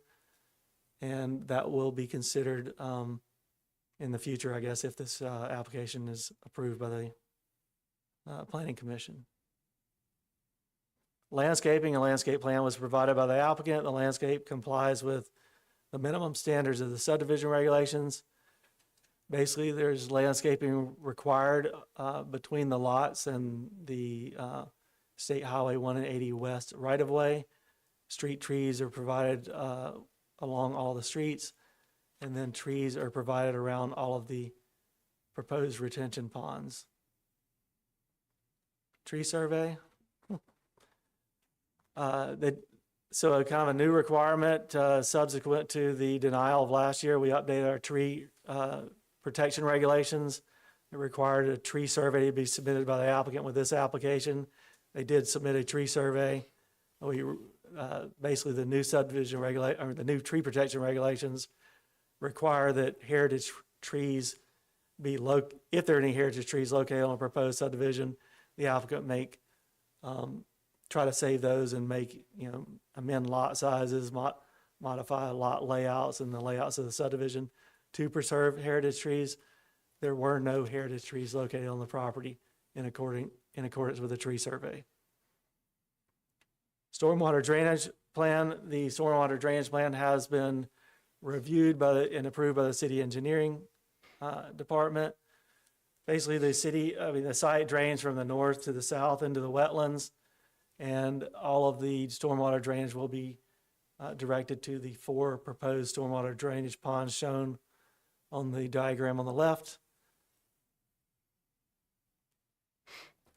Another requirement is the applicant to submit draft subdivision covenants and restrictions. We did receive those.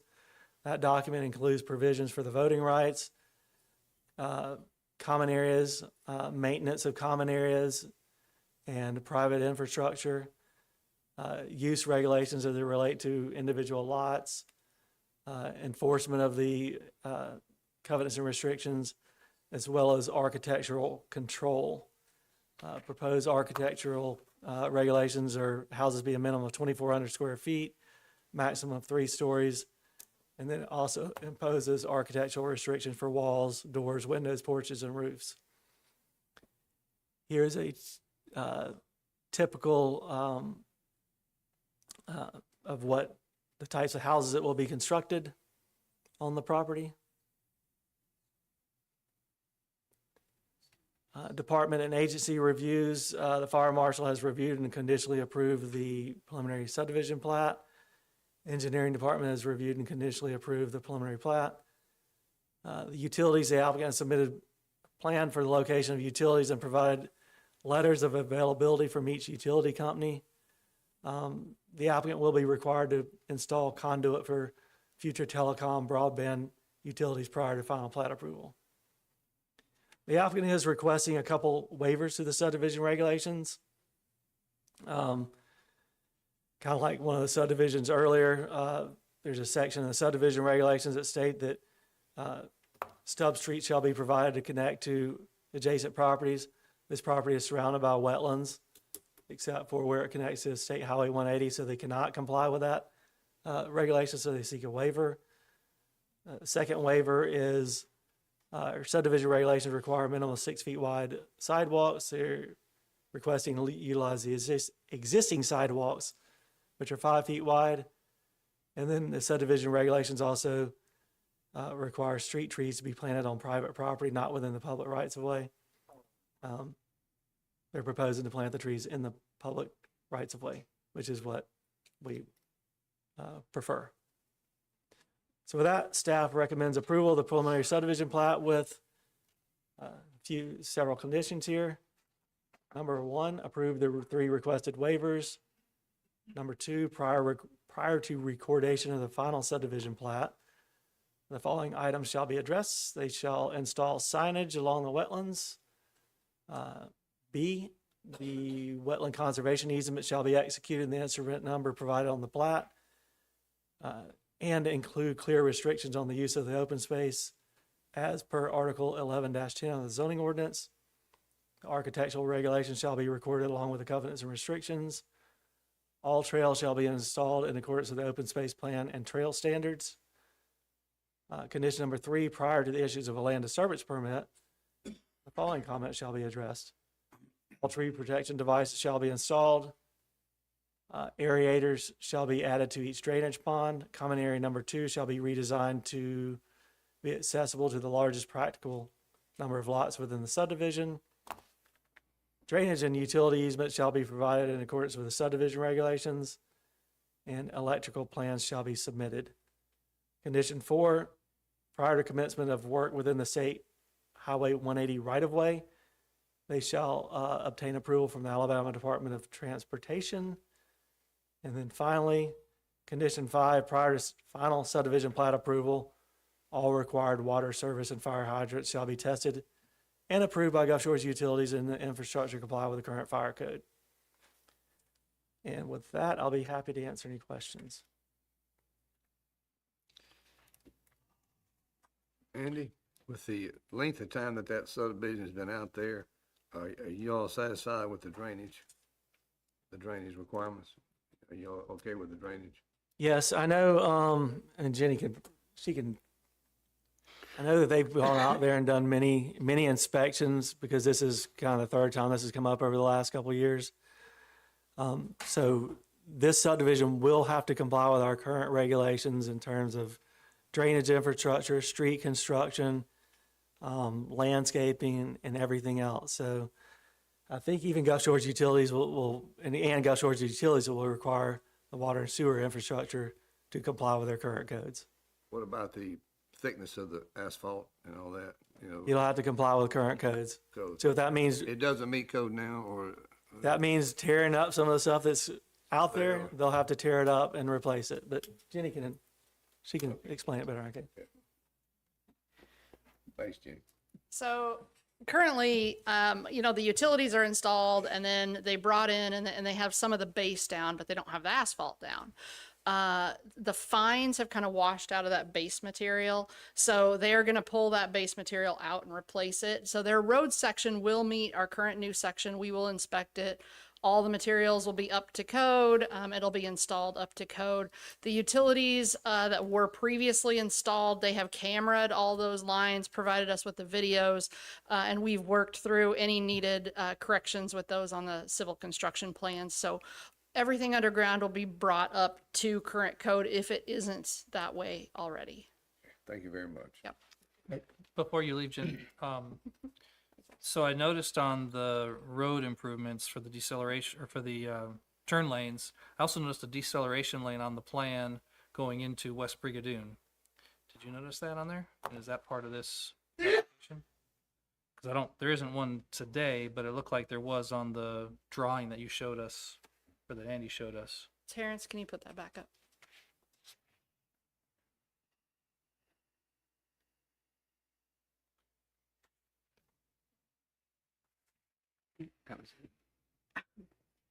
Where we at?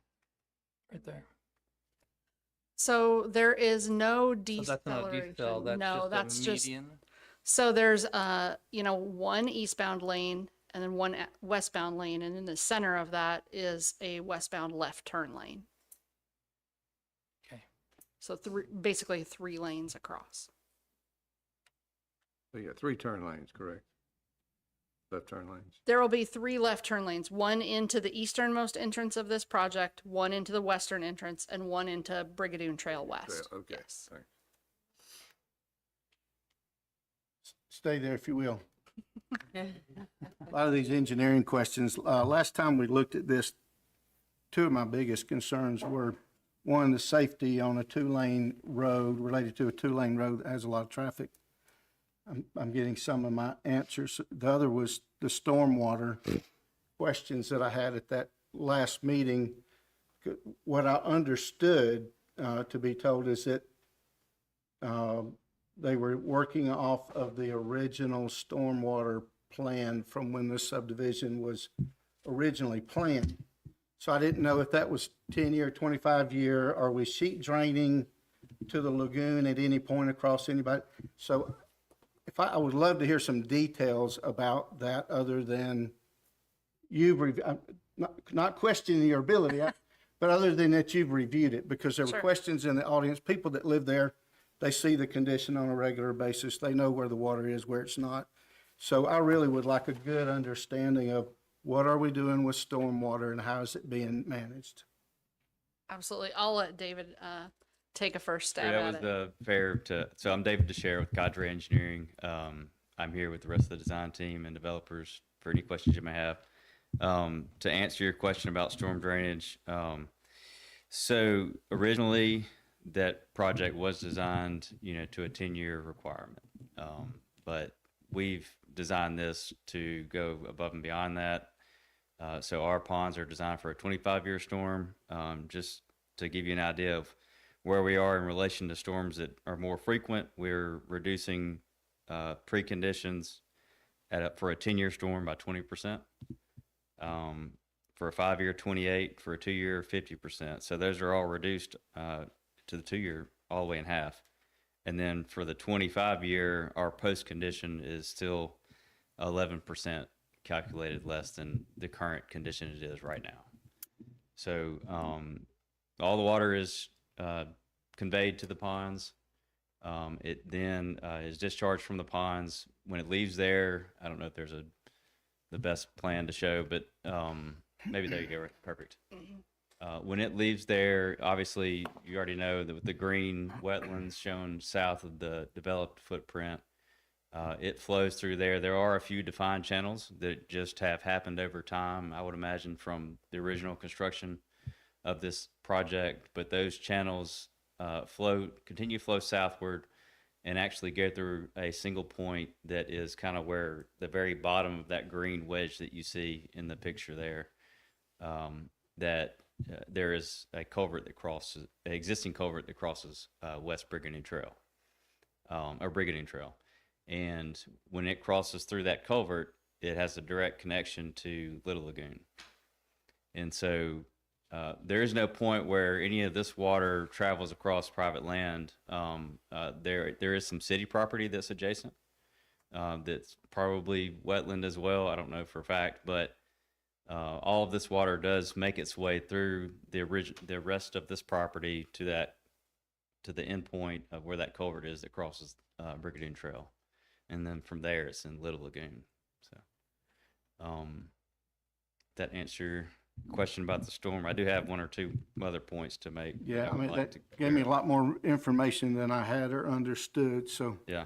The yes, main thing thank you is, for that. we've designed it to ensure we're above and beyond what the requirement is, and then that we understood where the water's going when it leaves our site. And our requirement, we're still on a 10-year requirement, right? We are. So I know last time there were lots of questions around traffic, and I think, Andy's done a great job of explaining kind of what our plan is there for the 3 turn lanes. I did want to kind of give you just an idea of, some scale and understanding of, what is proposed there that, wasn't necessarily required, but they're going to, develop and improve over 1,700 feet of Fort Morgan Road. And the 3 turn lanes that they're adding, you've got queues for cars to sit and wait to turn left. At the very first one, if you're headed westbound, it's queue for 6 cars. The second entrance into our project would be queue for 9 cars. So you have 15 cars that can wait to turn left. And then for the existing Brigandine Trail West road that we're adding the left turn lane in, there's room for 12 cars to queue there and wait to make the cross across the eastbound traffic. So I hope you find that we've not only done our due diligence for the traffic study, but also understood that, we're trying to go above and beyond to help. We understand there's a concern there. And I think it was the same understanding originally. We definitely wanted to be sure to be sensitive to that and do everything that we could and to be a good project here. So I think we've done that with the traffic, and I think we've got validation from that with the 2 traffic engineers that looked at it. Are you planning on building it all out at one time or in stages? Yeah, no, it would be all at one time. All at one time, okay.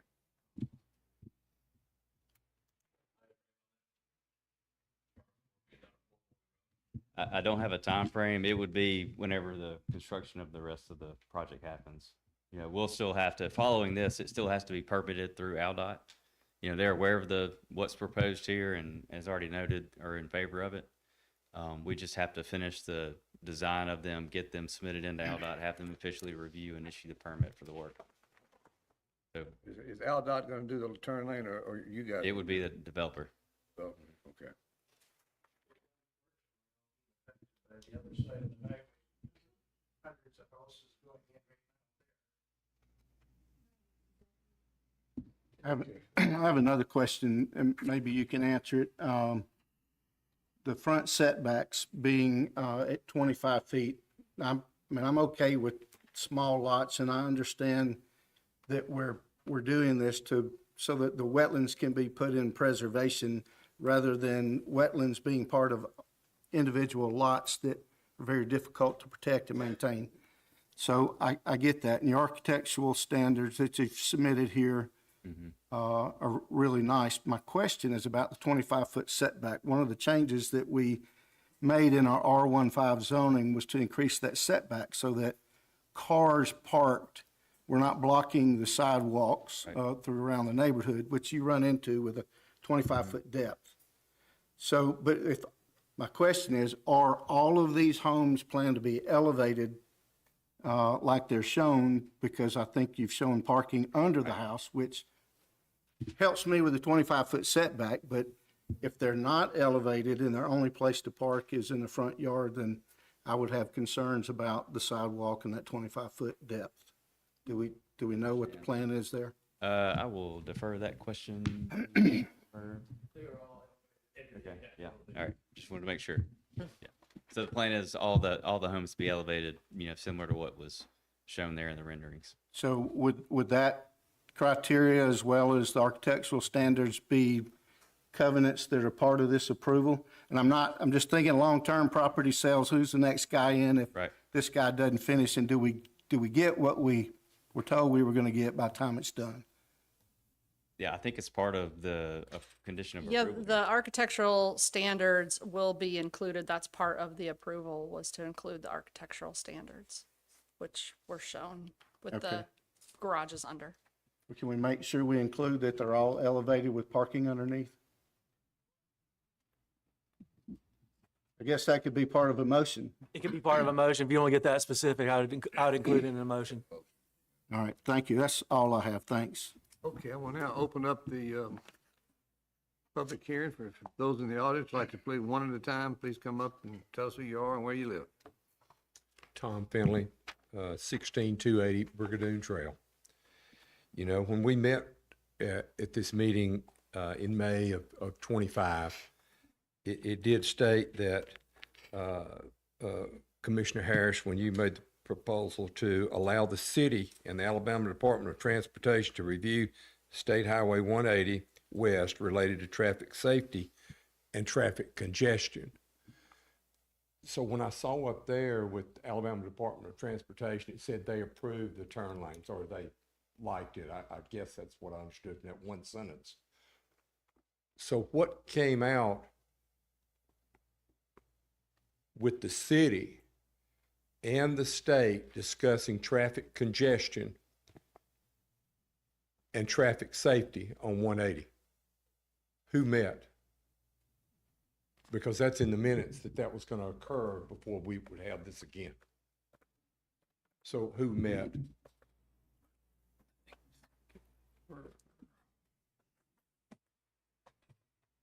So we hired Skipper and Associates to do an independent traffic study and review that analysis as we discussed. Then we took that analysis and I met with Jason Shaw, who is the regional traffic safety engineer for ALDOT. They have looked at that report. They have agreed that the turn lanes proposed by this development, they would be supportive of those. And so they are, as we work through this process, they will see the permits for those. They're anticipating if this gets approved by council and this project moves forward, then they would see application for those. That's sort of the normal process. They have also taken that full traffic study and run it up the chain in ALDOT to their regional Mobile office as well as to the Montgomery office. And they are looking for, other options. They said they may choose to do an independent ALDOT performed traffic study, but it's not in their 2026 budget at all. And so that may take several years for ALDOT to do any more analysis, but they did review this traffic study and concur with the results that we found. I understand that they approved that study, but that doesn't make it any safer. We concluded last time that an issue with congestion and safety. By adding those turn lanes and 200 more cars turning into Brigadoon, 200, 300, whatever it's going to be, and backing those up, it's the traffic coming to you. When you're trying to turn left, the traffic coming east. There is many times when I'm turning out of there, I count, not with your study, 40 to 50 cars in succession this time of year and backing up to the fall. Not the summer. I'm talking about it's worse this year than it was last year by far. And everybody that lives on Brigadoon or in that section of 180 on down knows that. The traffic is horrendous. And so you can go ahead and mark it down. We've had 2 people killed on that highway in the last 2 years. They died. They will turn in front of those cars because like he said, the gentleman that said, there's going to be 6 cars backed up, 9 cars backed up, 12 cars backed up. Somebody's going to get tired and they're going to jerk out in front of those cars. When they come around that turn, coming east around that turn, they will pull out in front of them and somebody's going to get hurt. It's not safe. It's really not. I hope y'all do the right thing as you did before and refuse this because it is not safe. I live there. All I want is 4 lane. And then you won't see me up here again. That turn lane is not going to solve that problem. And if you live there, you would know that because you can't turn left. And it's getting harder and harder all the time to make that turn. And yeah, you'll catch times when you can go out there. I don't know what kind of study they did. I asked for this before from the other study that was done to give me the number of cars that they determine that pass a given point. If you do a consulting work with this, you'll know it. There's the number of cars that pass a given point on a given day to determine whether it's safe or not safe. And I've never gotten that number because I'll sit myself there all day and I'll count it because I don't believe it. I don't believe it's safe. I really don't. Our traffic consultant did do traffic counts. They did take traffic counts, provided that information. They also did a full safety analysis. They pulled all the crash data history from this intersection. They analyzed the volume to capacity thresholds, the level of service at the intersections. Like I mentioned, they did traffic counts as well as speed counts along that road and analyzed, the safety of the corridor with all of the crash accident history that we've had. Why does it say on the internet when you go to AI, is Fort Morgan Highway a safe highway? And it says absolutely not. And it says because of traffic congestions and the number of accidents that have happened there in a given time due to congestion. I just ask y'all to do the right thing. I really do. And turn this down because it's not safe. It's really not. Thank you, sir. Please hold on. Come on up, ma'am. I'm not gonna run you down. Tammy Kent, and I live on West Brigadoon. 4 houses from from 180. That is not safe. And you talk about this traffic study. Was this the same traffic study that was done last year, or has there been a new one done in this year? In 2025, the development team did a traffic study. In 2026, the city hired a consultant to do a new. Do we have any of those statistics? This gentleman has asked 2 or 3 times to find out what that traffic count is. No one has ever even answered him. Yeah, I mean, if you want to submit a records request to the city, we can provide the full traffic study. Tonight, I can give you an overview of that study, but I don't. Has there's no anyone need up to go here into the seen the details. traffic study from the city? Is it what y'all think is safe? So here's what traffic consultants will tell you. And the traffic consultant that the city hired, Skipper, has done a lot of work in the community. So they know our community. They really study what feeds into our collector streets and all. They've also done a lot of work for ALDOT, and they know what their standards are. So they were our go-to to get a second opinion, not questioning the first one, but to make sure, and then to talk to ALDOT about the improvements. ALDOT 4-lane in that road, folks, is never going to happen. Yeah. In my opinion, it's never going to happen. Density outside the corporate city limits, west of the corporate city limits, okay, when you get outside of our corporate city limits going west. Past the peninsula? Correct, yes, ma'am. Limited to 2 units per acre by the Gulf Shores Utility Water Board, those folks sitting right over there in blue, because they're preserving our water for the citizens here, and you know, here we're needing a new water plant. So density is controlled by 2 units an acre, and there's not a tremendous amount of land left to develop. I personally don't ever see ALDOT doing 4-lane. What they will do in time is put this turn lane to get the westbound traffic or the eastbound traffic out of the main 2 lanes so that they're paused to turn and cars aren't stopping behind them and backing up a main lane. And so I do see, if the developer's going to put in 1,700 foot, they're basically doing what we would ask ALDOT to do on their own dime. And they're also giving West Brigadoon Trail an opportunity, because right now, you just got to stop in your lane and hope everybody sees you from behind you. And now there's more stack up there on West Brigadoon than there are. So that's what ALDOT would do in their time, in their budget, would be to put a 3rd turn lane, which is what we talked about. At least if we can't get 4, we get 3. That gets the cars out of there. And I'll say one other thing, and I'm not trying to talk over you, but we've looked at a lot of traffic studies and growth, and Mike's gone, but he can tell you a 4-lane road, let me tell you what it does. It increases speed automatically because the cars are moving forward freely. And now if you're on the north side of the road of Fort Morgan and you want to come to town, now you've got to cross 4 lanes. So I don't, and that's another reason I don't know that 4 lanes without a center turn lane and 4 lanes really helps us. I think what ALDOT does, as they can and as they budget, is say, put in these center turn lanes at your subdivisions. Well, I have another point I'd like to make. Those pictures that they showed of the infrastructure are woefully misleading. I walked over there yesterday and took pictures. The sidewalks are crumbling and cracking. I don't have any engineering experience, but where the water drains there with those metal things, they're sunk in and they've got sandbags all over.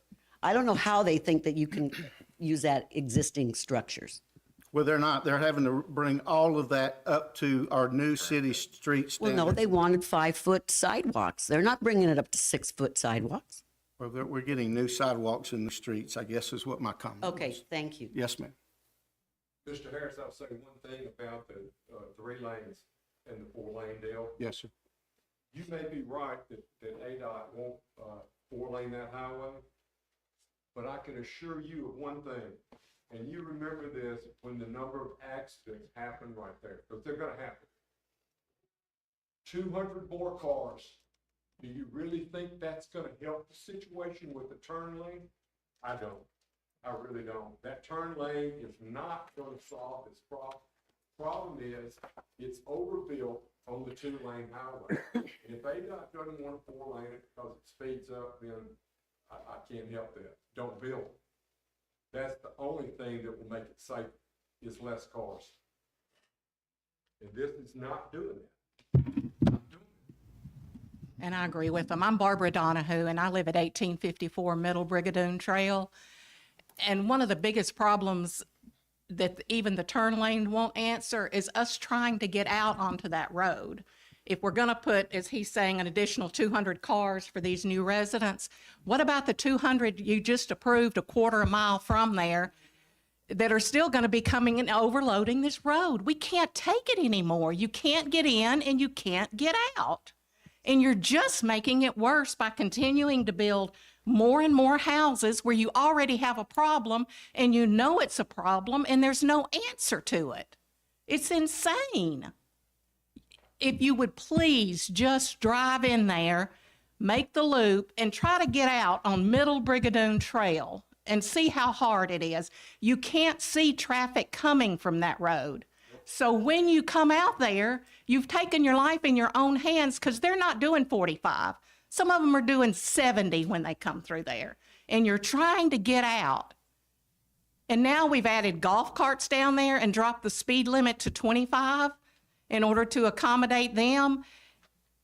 And do you realize that they're still turning onto Middle Brigadoon Trail? And you attempt to hit from 0 to 50 before you get to the stop sign at Brigadoon Trail. Nobody's going 25. That whole area through there is a safety hazard, and it's getting worse with every approval of every housing and multi-housing and everything else that we're putting on that stretch of highway. You're killing us. The people who are already there are paying the price for all of this overdevelopment, and I have no idea what even qualifies for this moratorium we have now, because we're just ignoring it. And we're not considering the infrastructure problems that we're already dealing with. And that's all I've got to say.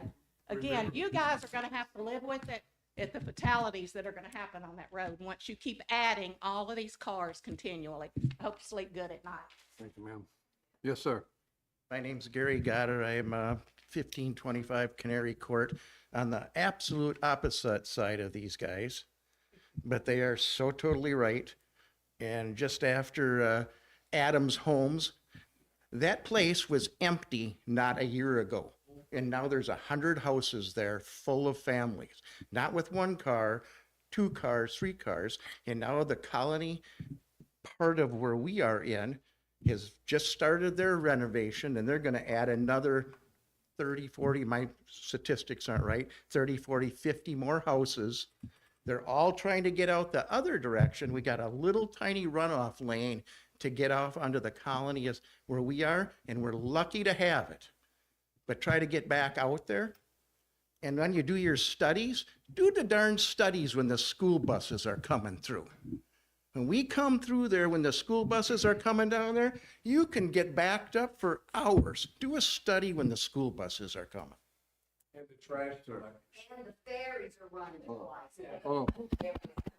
Hold on. Okay. All right. Yes, ma'am.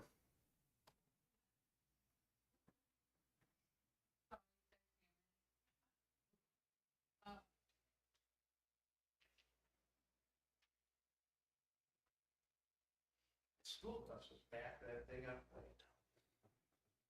I certainly understand the traffic concerns, and I agree with what all y'all said. But I have a different issue. My name's Paula Hendrickson. I live at 16222 Brigadoon Trail. I'm right across the street from the wetlands. My issues concern the wetlands. Kind of piggybacks a little bit on what Mr. Harris said.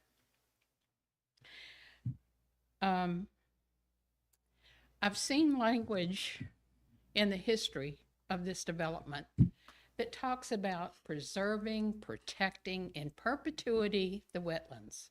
I thought, oh boy, that sounds good. But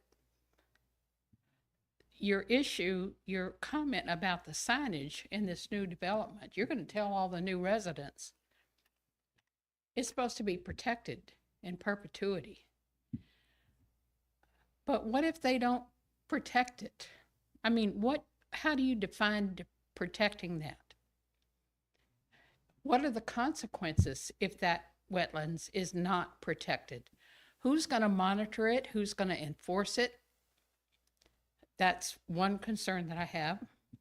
The second is I've lived there for going on 7 years. I've oyster gardened every year since I've been there. Happy to do it, happy to help preserve the health of the lagoon.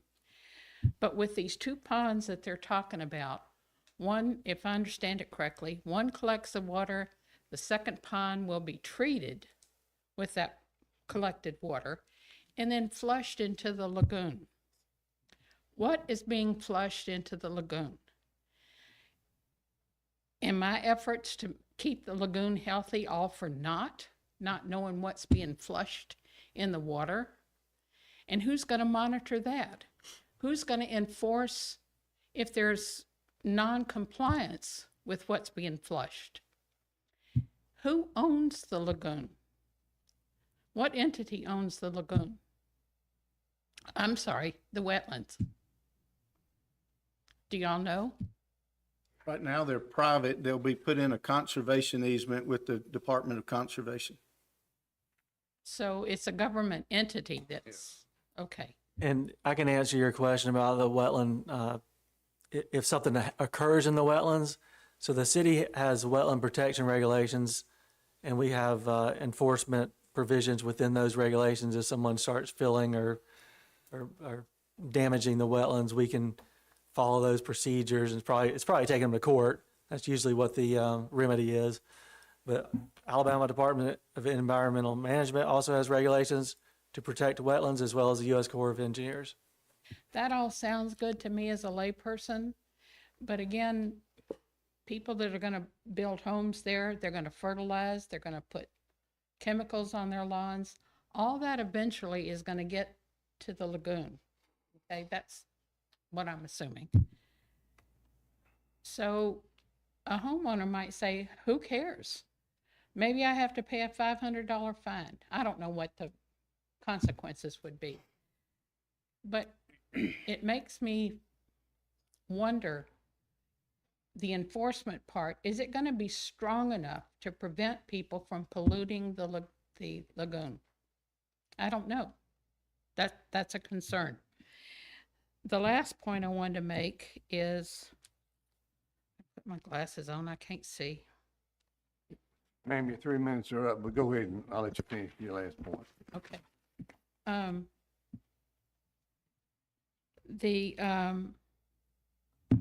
What I read and understood was that at some point, the builders will monitor the wetlands.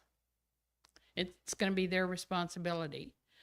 But at some point, they may have an HOA in there, and then that transfers to the homeowners there. Who's going to monitor that?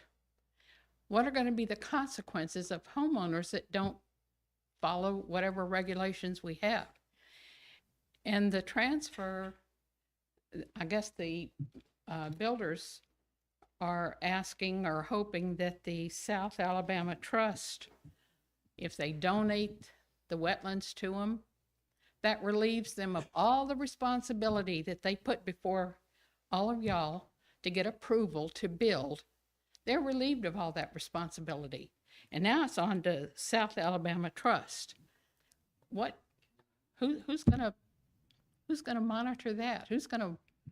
What's gonna happen? Those are my concerns about the wetlands. All right, thank you, ma'am. Yep. Yes, sir. I have a few concerns about the proposed subdivision. Can you state your name, sir, Mark please? Smith, owner of property in Brigadoon Estates. The canal that they were just talking about runs the full length of my property. The pipe that goes under the road is insufficient, and that water backs up onto my property. I had a question about the dwelling units per acre on the slideshow we saw, it says it's 1.57 dwelling units per acre. I'd like to know how they come up with that, because the only calculation I can come up with is dividing the total number of acres by the dwelling units. And the total number of acres, the 40.58, includes 20-something acres of wetlands. In the City of Gulf Shores zoning ordinance, under conservation subdivisions, under density determination, it says the following shall not be included in the total acreage of the parcel: wetlands as defined by the city or by the Army of Corps of Engineers. And so the only way I can come up with the 1.57 is including those wetlands. If you do not include the wetlands, then the dwelling units per acre jumps to 3.51.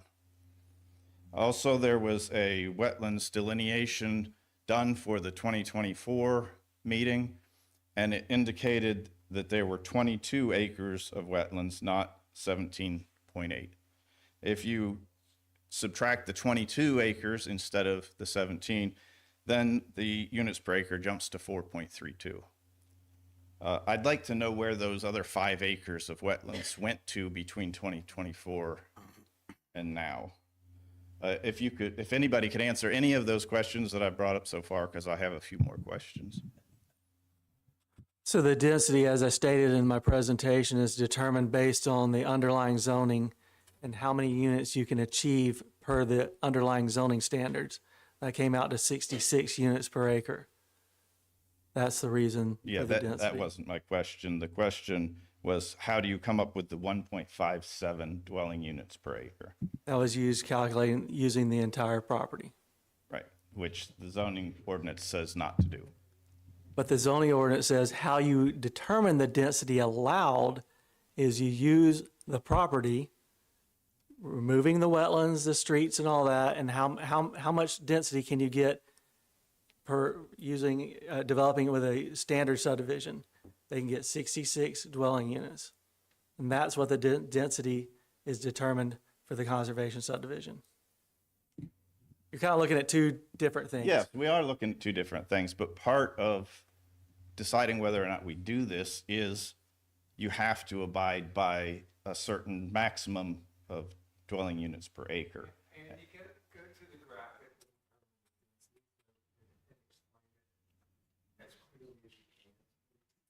The underlying zoning is R14? The majority of the properties are R15. There are 3 lots that are zoned R14. So the diagram on the right shows, this is from the applicant. They designed the subdivision utilizing the underlying R15 zoning regulations, setbacks, lot sizes, lot widths. Wetlands were removed. They provided streets. They provided retention. What that plan showed was 66 lots. And that's per the conservation subdivision. That's what you could develop here per those regulations. I'm still not sure that I answered my question, but I appreciate the attempt. Let me ask another question that might, what's the maximum density allowed in R15? Because we're talking about, Let me get my zoning ordinance. I Two different- don't know it that well.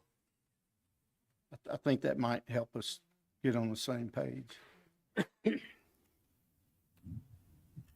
I believe that the maximum density is 5 units per acre, and R14 That's is 3. in R15, it's 3.5.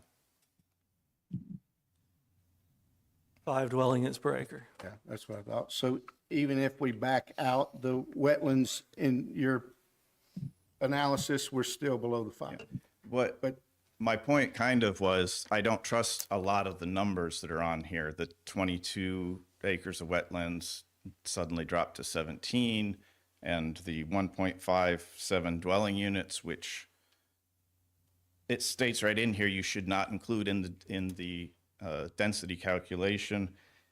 I also have other issues, but Can somebody answer the question about the acreage The change? the wetlands were not calculated in the density calculations. They weren't included, but my guess is. As far as what's achievable? Yeah, my guess is that and David, you could probably help me here, that the updated delineation indicated that some of the wetlands were non-jurisdictional. So that's probably the change. My name's Lee Jones. I'm Assistant City Administrator. And David, correct me if I'm wrong, going from 22 to 17, 5 of those acres over on Brigadoon Trail were determined to be non-jurisdictional. So they show the lots, those 3 large lots there, and 2 or 3 of the lots are impacted by those. So while the original delineation had all those 22 acres as jurisdictional, some of those were removed in the updated delineation because the Corps determined them to be non-jurisdictional. Non-jurisdictional wetlands, the Corps doesn't regulate, and our wetland ordinance does not regulate. Is that accurate? That's right. Okay. Yeah, what you're seeing on the screen is kind of by right zone scenario where those wetlands did go away. If you went to our plan, you would actually see the small pocket that is remaining. Yeah, so they are still preserving those wetlands even though they're not jurisdictional. You can see Can I ask you if you're planning on building any houses on the 3 lots that are on Brigadoon Trail? I don't have the answer to that, but I would assume yes. I mean, they're making lots out of it. Okay, well, yeah, some of the numbers are skewed by the fact that those lots are 14,000 square foot because it's an R14. In the original wetlands delineation, it specifically said that those lots were completely wetlands. Those 3 lots specifically were completely wetlands. So I'd like to know if they are building on those, what's going on with that? David, can you answer that? Yeah, it's like we've got, our current delineation, those were not wetlands, so I don't know what you have. Yeah, Not jurisdictional wetlands. Right, well, I don't. they're not listed as wetlands at all at this point. Yes, the 3 lots. So those 3 lots are R14. They are 14,000 square foot lots. All of the other lots are between 4,600 and 8,500 square feet. They're tiny lots. The designation that they're asking to get for conservation is to make it easier, give some fluctuation, a little bit of room to change sizes of lots, sizes of setbacks, so on. But there's no reason why those bottom 4 on the southwest corner, they're all 4,600, something like that. Why is it that those lots aren't 9,200? Why is it, what's restricting those lots east to west? First of all, those are zoned R14, so it's a different zoning district. Well, yeah, I realize that. I'm asking as far as the conservation delineation gives you the power to restrict, or the ability to restrict these lots lower than what is normal for an R15. And so these are being reduced down to 4,600 square feet. And I'm just asking, is there a reason why those 4 lots in the bottom that are all like, say, 4,600 square feet, why are those lots 4,600 instead of making 2 lots at 92? Are you talking about the bottom lots? I think he's. Yes. I thought 3. Well, any of the lots, any of the lots. I thought you were talking about the Bottom bottom right. lot. No, About the bottom. yeah. Because the flexibility is there to do that. They're based on that conventional plan that yielded 66 lots. That's the way the zoning ordinance requires you to determine your density allocation in the conservation subdivision. They can modify those lots. They can modify the setbacks to reach 66 lots. They've used their existing infrastructure with the streets and the parameters that the wetlands surrounding everything provided for them to get their 64 lots. They could get 66. So those lots are that small because they're trying to reach their 66. That's Right, why. right. Which, And we can dislike that or Yes. like that, but. We can dislike that very that much. They're working within the zoning ordinance and the subdivision regulations to get a yield of 64 lots. Okay. Your time's up, sir. I'm sorry. Everybody gets 3 minutes. There may be some other people that may want to talk. Is anybody else like to come up? Yes, ma'am. Terry Reinhardt, I live at 16571 Brigadoon. There are 2 culverts that cross Brigadoon Trail, not one. And both of those culverts are collapsed and do not drain into the lagoon. They're backing up the wetlands. I have the backyard to show that. But there is a culvert that goes on the east side of my house and a brand new house on the left side of that culvert. And there is nothing but standing water that sits there and does not come to the lagoon. C-Spire came in to try to run a new system through there. They couldn't even get a wire through it. It's collapsed. The other gentleman just said that the one by his house is collapsed at the other end as well. So they're not going into the lagoon. They are backing up on the wetlands, and all that extra storage water is not going to go anywhere but in our backyards. That's all I got. Thank you, ma'am. Anybody else? Yes, sir. I'm Wayne Jones, 16320 Brigadoon Trail. You know, I think that the developers and all are doing a good job. I mean, I'm surprised that they could get a turning lane in there. So, you know, I know, like Mr. Harris said, I don't think they'll ever 4-lane the road out there, but, you know, turning lanes are helpful. They're not the all be all, but they are helpful. But even more than that, you know, what some of the things that we've got there on Brigadoon, I counted before I left the house, we have a total of 68 houses on Brigadoon Trail, Middle Brigadoon all the way to West Brigadoon. Now we're going to come in there and double it, not overnight, but pretty quickly, you know, once they start building. As the numbers, you know, you figure 2 or 3 cars per household, you're adding another 66 lots. So that's if I can do my math, that's a couple hundred, can be a couple hundred cars.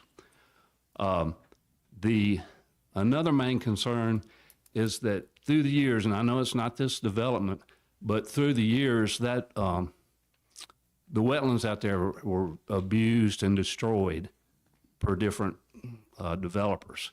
And you can go out there and see, I mean, you know, it's not, you can tell what's happened and all. But the thing about it is, you know, there's so many protected creatures in there, you know, eagles, snakes, which I don't like to protect them, but, you know, there's eagles, there's all kind of birds in there. And yeah, alligators, I forgot about those, but they're all in there. And, you know, we're going to force them out. So I don't really want them in my house, and we don't need a lagoon full of alligators either. But the other thing is too, you know, if you look at that area right now, yes, some of the infrastructure's in there, it's pretty crumbly, and it's never had all the asphalt put in place. It's all the slag rock or whatever they put down there. That's still percolating the water. Now, once you get all that solid, you're going to generate more runoff. And the people on Brigadoon have a heck of a time when we get even rain like we've gotten last week. It floods. The wetlands flood, I guess, you know. But it doesn't run across into the lagoon like you would think it does. It's stacked back there because there's not enough volume on cuts. The sloughs, the natural sloughs have been collapsed and whatever and filled in through the years. So we're messing with a lot of things. A lot of it is just too much growth too quick. And a lot of it is we need to preserve some of this wildlife, and we need to protect the lagoon. And I think it'd just be better not to have the development there. Thank you. Thank you. Okay. Anybody else like to say something? Yes, sir.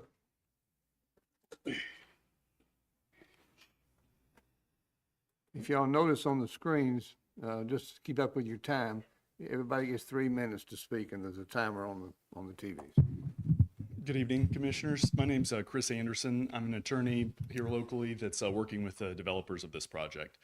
So I just wanted to quickly recap because I heard all these fine people's concerns, but really, I think the scientific data that's been presented and developed by the staff for the benefit of the city has really already addressed all of these concerns. Ma'am, I was quiet while you were speaking, so I'd appreciate the same. 2 traffic studies. I've heard some layman concerns, and of course, we're all entitled to hear those, but 2 traffic studies by qualified engineers have not even concluded that 3 turn lanes are necessary.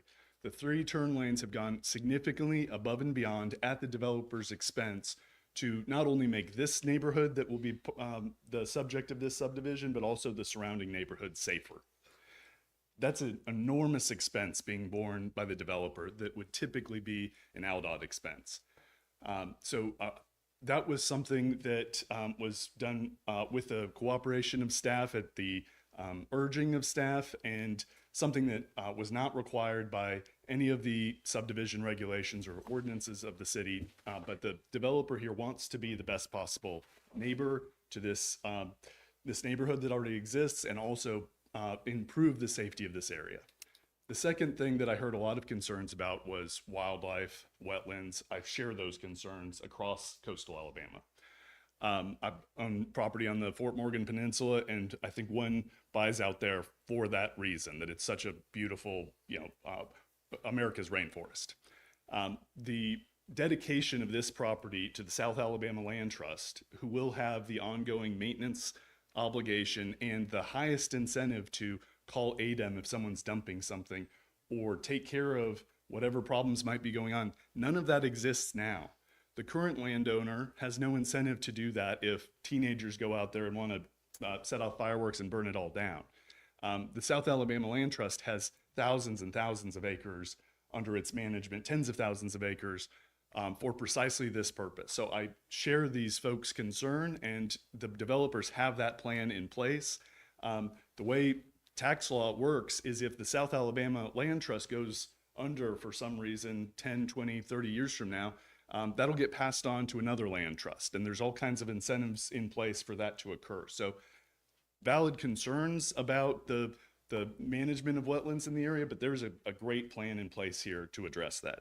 So in closing, I just want to remind the commissioners, they've gone above and beyond on density, traffic management, common space, wetlands preservation, and the number of lots. All of those are better than what the city requires because they've bent over backwards over the past year, spent an incredible amount of money addressing these concerns, all to make this neighborhood a better place. So, thank you. Thank you, Council. Okay. One last thing. If our traffic engineer is in the room, if the commissioners have any questions, he's happy to answer those. Michael Smith. Thank you. Okay. Did you want to say something, sir?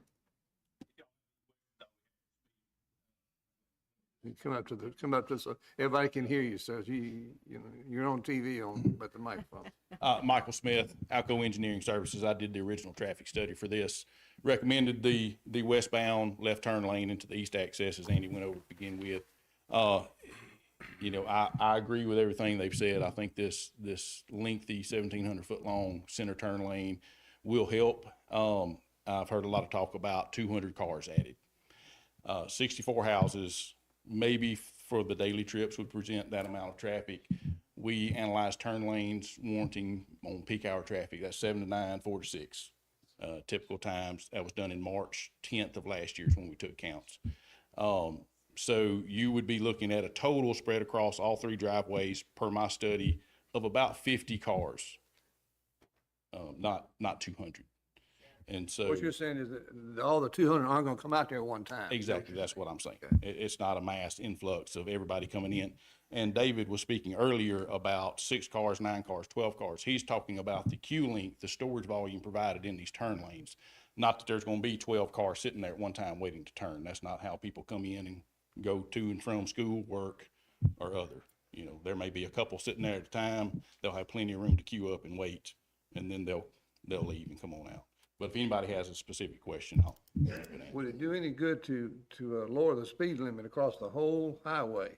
Would that have, would that help? I'm glad you brought that up. Put traffic lights in. Well, so the Skipper study actually recommended to increase the speed limit in this section, which I would not recommend. Oh, that's crazy. Yeah. That's crazy.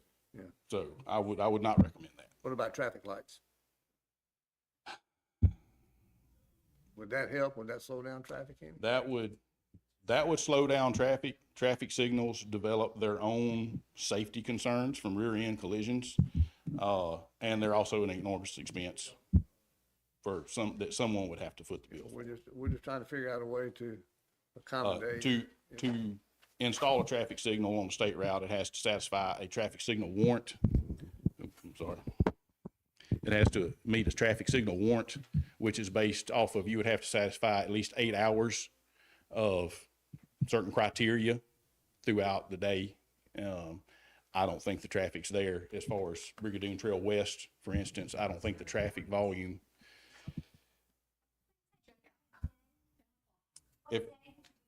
Hold on, It folks. was Y'all- March 10th last year.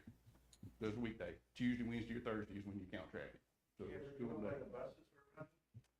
7 to 9 in the morning, commuter traffic for the afternoon and evening. Saturday morning. We still haven't considered the last two So- houses. We've already approved a quarter of a mile from where you're wanting to put these houses. 200 more.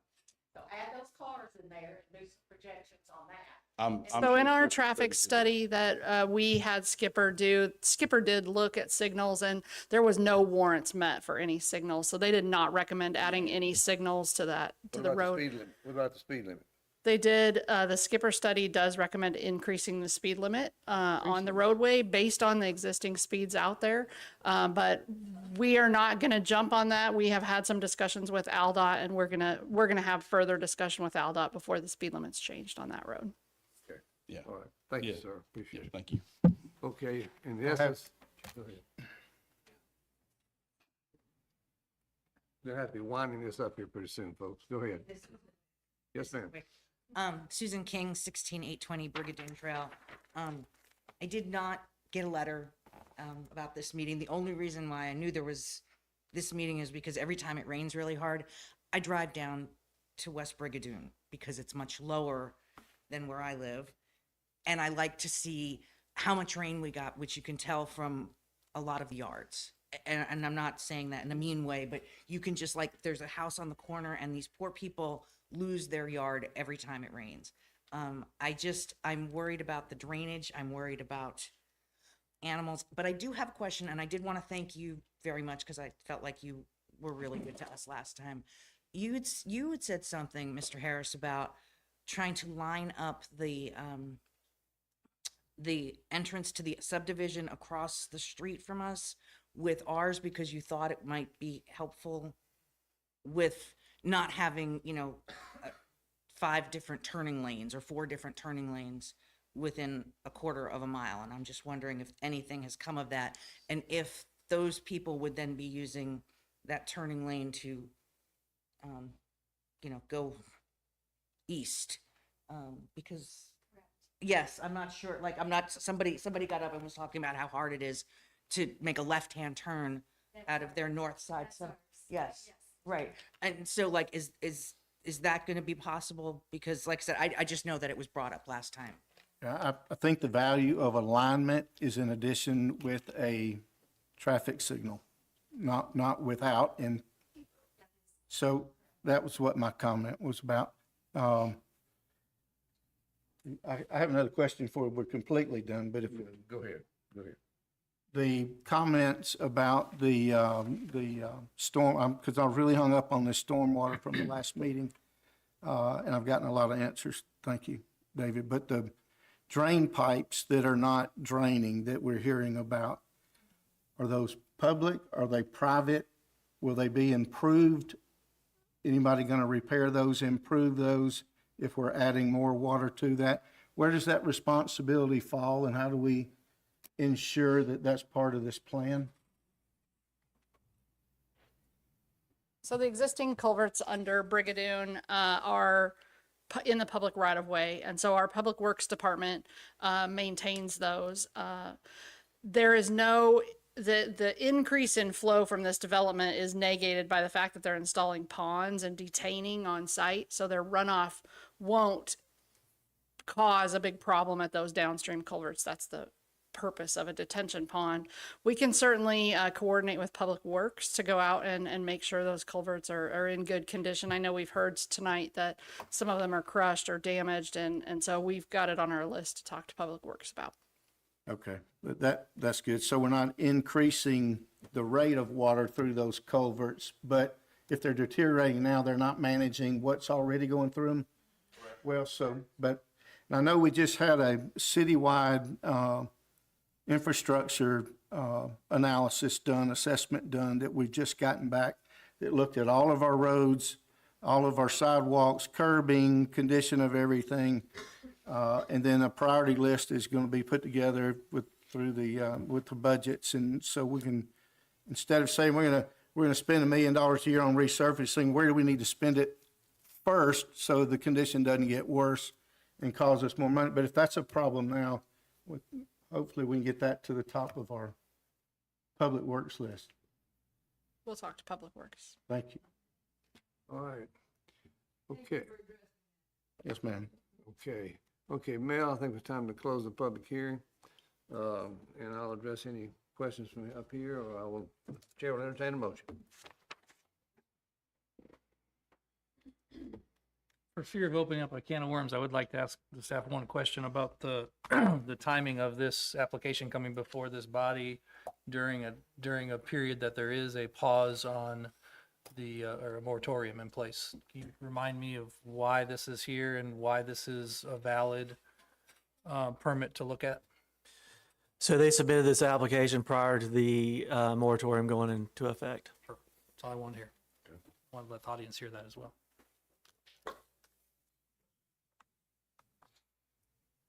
Okay. The chair will entertain a motion, folks. It was prior to that, but the last time we were here, it wasn't prior to the moratorium. The moratorium was enacted March 23rd of 2026. So there was moratorium. There was not a moratorium in place a year ago. It was just now enacted a couple months ago. Can you all state what it means for a by right property? Can you define that and what it means for the city and the residents around? Well, basically, an individual or an owner has the right to develop his property to its highest and best use. He has a right to do that. And we're up here trying to, help everybody and try to, because we live here too, so we're not trying to take sides here. But they have the right to, if they follow all the rules and regulations that these folks have gone through, and then something happens, they don't get, then that opens up litigation. So I want everybody to know that we're not up, but we're trying to find ways. That's the reason we redid we got the turn lanes. We're trying to do everything we physically can within our means. A lot of times our hands are tied, right, sir? Wouldn't you say that? Am I stating that correctly? Well, yeah, to some degree, they can be, if they meet all the requirements. And, we did pause this application last year for, I think, good reasons. And without improvements in the turn lane and understanding stormwater and having a lot of these questions answered, in my opinion, it needed to be denied without further data and further information. But does that answer your question? This does nothing except make it worse to come out of Brigadoon to turn right or turn left. There's nothing to do it. The traffic out there is horrendous trying to pull out. Going east or west, going east or west. Either way. Either way. Either way. When you come out of Brigadoon, and now you're gonna put 150 more cars, not 200, I guess, whatever, that are gonna increase that coming out into that traffic. And the traffic's coming from the west. You can't even, just like the lady said, it's insane trying to, when you're at Brigadoon West Trail coming out on the 180, the traffic coming from Dollar General, coming from the west, there's not enough time there. When they come around that turn going pretty fast, now I'm not talking about 70 or 80 miles an hour, you've got to be watching that, I mean, continually, and then if you have to go left, or you have the turn lane there, or whatever, if you're going left, you gotta watch both ways, but if you're going right, you still gotta get out there in front, and there's so much traffic. I wasn't kidding when I said there's 20, 30 cars in a row coming, you're trying to get a gap, get out there, because you waited so long. I'm just telling you, the turn Yeah. lane does not solve the safety. The turn lane's not everything. You're right. It does not control the traffic west of that subdivision. If you're coming out of Brigadoon and you're coming to town, if you're going east, then please don't anybody take this wrong. This is just common sense. We can't fix everything. But if I'm turning out of Brigadoon and I'm going back to the east, I make the decision when I pull out on that road. If I'm headed west and I want to turn into my subdivision and I don't have a lane to stack up in, I have no control over the guy behind me, whether he sees me, stops, or doesn't stop. So what's west of me, I can control, and the turn lane now gives me some safety and control for the folks we can't control behind us. Did exactly what you're saying. We wouldn't need laws. We wouldn't need laws. We wouldn't need enforcement. We wouldn't need fines. You're right. And East into town, as you look toward the Dollar General, you have to basically, if there's a car coming, is there any way they can trim 6 foot of those trees back so you can give us another 100 yards of view? that, I mean, all it is that bed right there in that turn, like there, Tucker McGraw built this new house.